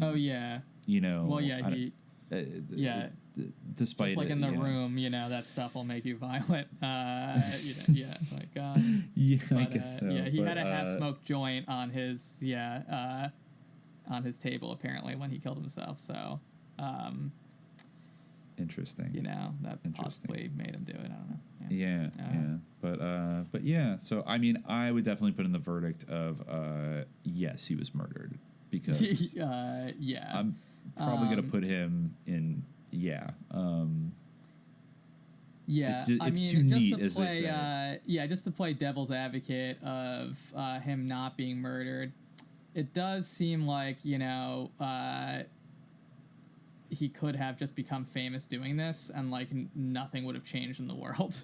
I doubt that this would have had any substantive impact, or I question whether it would have. Maybe I'm wrong. Sometimes I wonder maybe, that about history, about the world, is just because everyone who at those inflection points have all been murdered.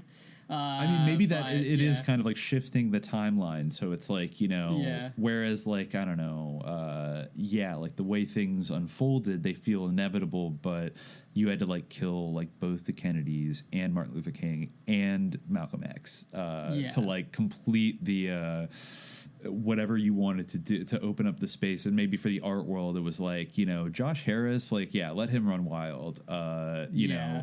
He's not an existential threat to the program. And it's hard to tell, like, would Mark Lombardi, I mean, he kind of had one thing that he did, which was like these interlocks, and he was doing more of them. He's getting more popular.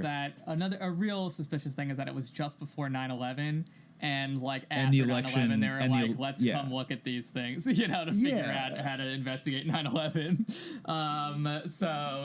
That is very suspicious for sure. Absolutely. And the fact that, the Bush family who, they I think we've covered, they seem to have a certain, a track record of being pretty vindictive and come after people who come after them. And Mark Lombardi was not shy about how he was coming for Poppy Bush, and I'm sure if he could have helped a journalist write up a scandalous report that would have tanked George W. Bush's election chances, and by publishing the Jackson Stevens Harkin Energy thing in 1999 the way he did, that was grist for the mill. If there had been any kind of journalist that would have had the gumption to take it up, that, who knows? I mean, it could have been President John McCain, and then who's Charles Keating's also in the Interlock, so McCain's kind of connected it to this whole thing as well. But just, I don't know. Like, I really have no idea that maybe somebody out there is thinking on this strategic level of like, this artist, this is too dangerous. And I think they would have had one of them might have had their own personal grudge against him for punching him at the bread festival or whatever that was. Maybe he was just too uppity and he had to go in a kind of twisted ritual involving Tylenol PM, creating a star map on the floor, and a bottle of champagne and a half-smoked joint. Yeah. It's chilling to consider. Like Juicy J, he smoked a blunt of death.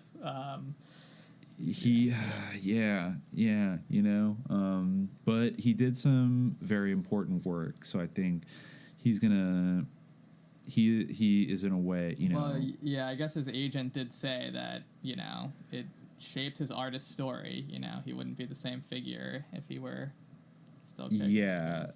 Some of his contemporaries really envy him for the notoriety his death brought him, and I mean, he's definitely it's definitely the coolest way to be like an artist. I mean, in this day and age, like being like an artist is, especially a conceptual artist, like everyone thinks like you have no talent.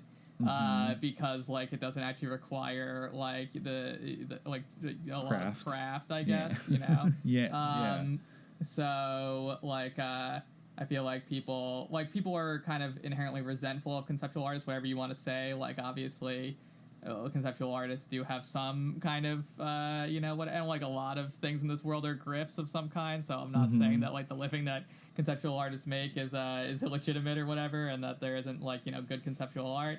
But like certainly a lot of people are of the opinion that conceptual artists are all like sort of grifters and hacks, and like don't even have any talent. So I feel like being murdered by the government for like your provocative conceptual art definitely like is the best you could hope for in terms of being cool in a career like that.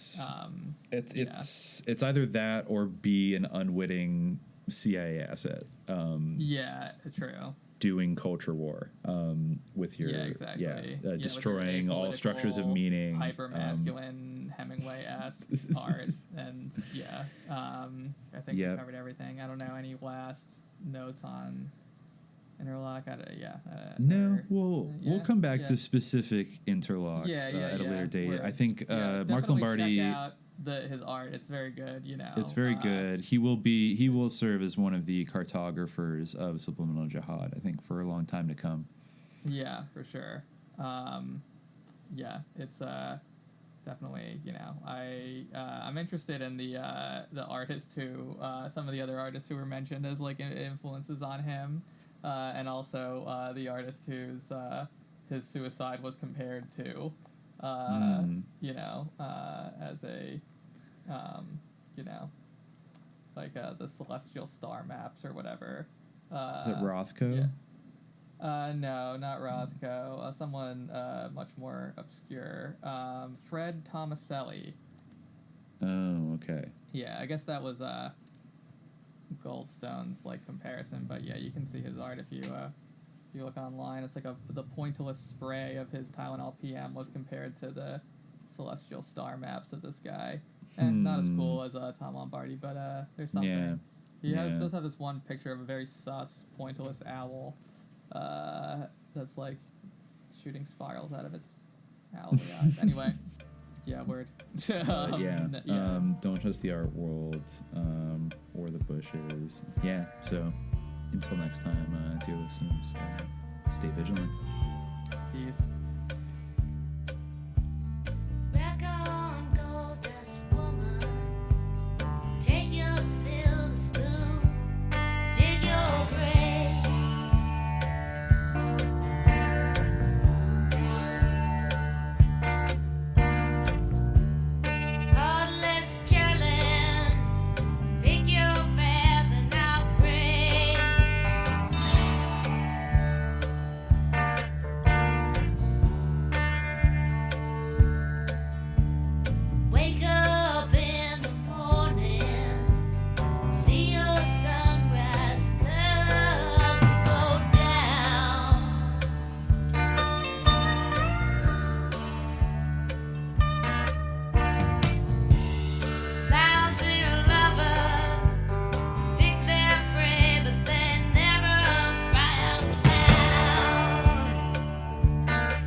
Did she make you cry?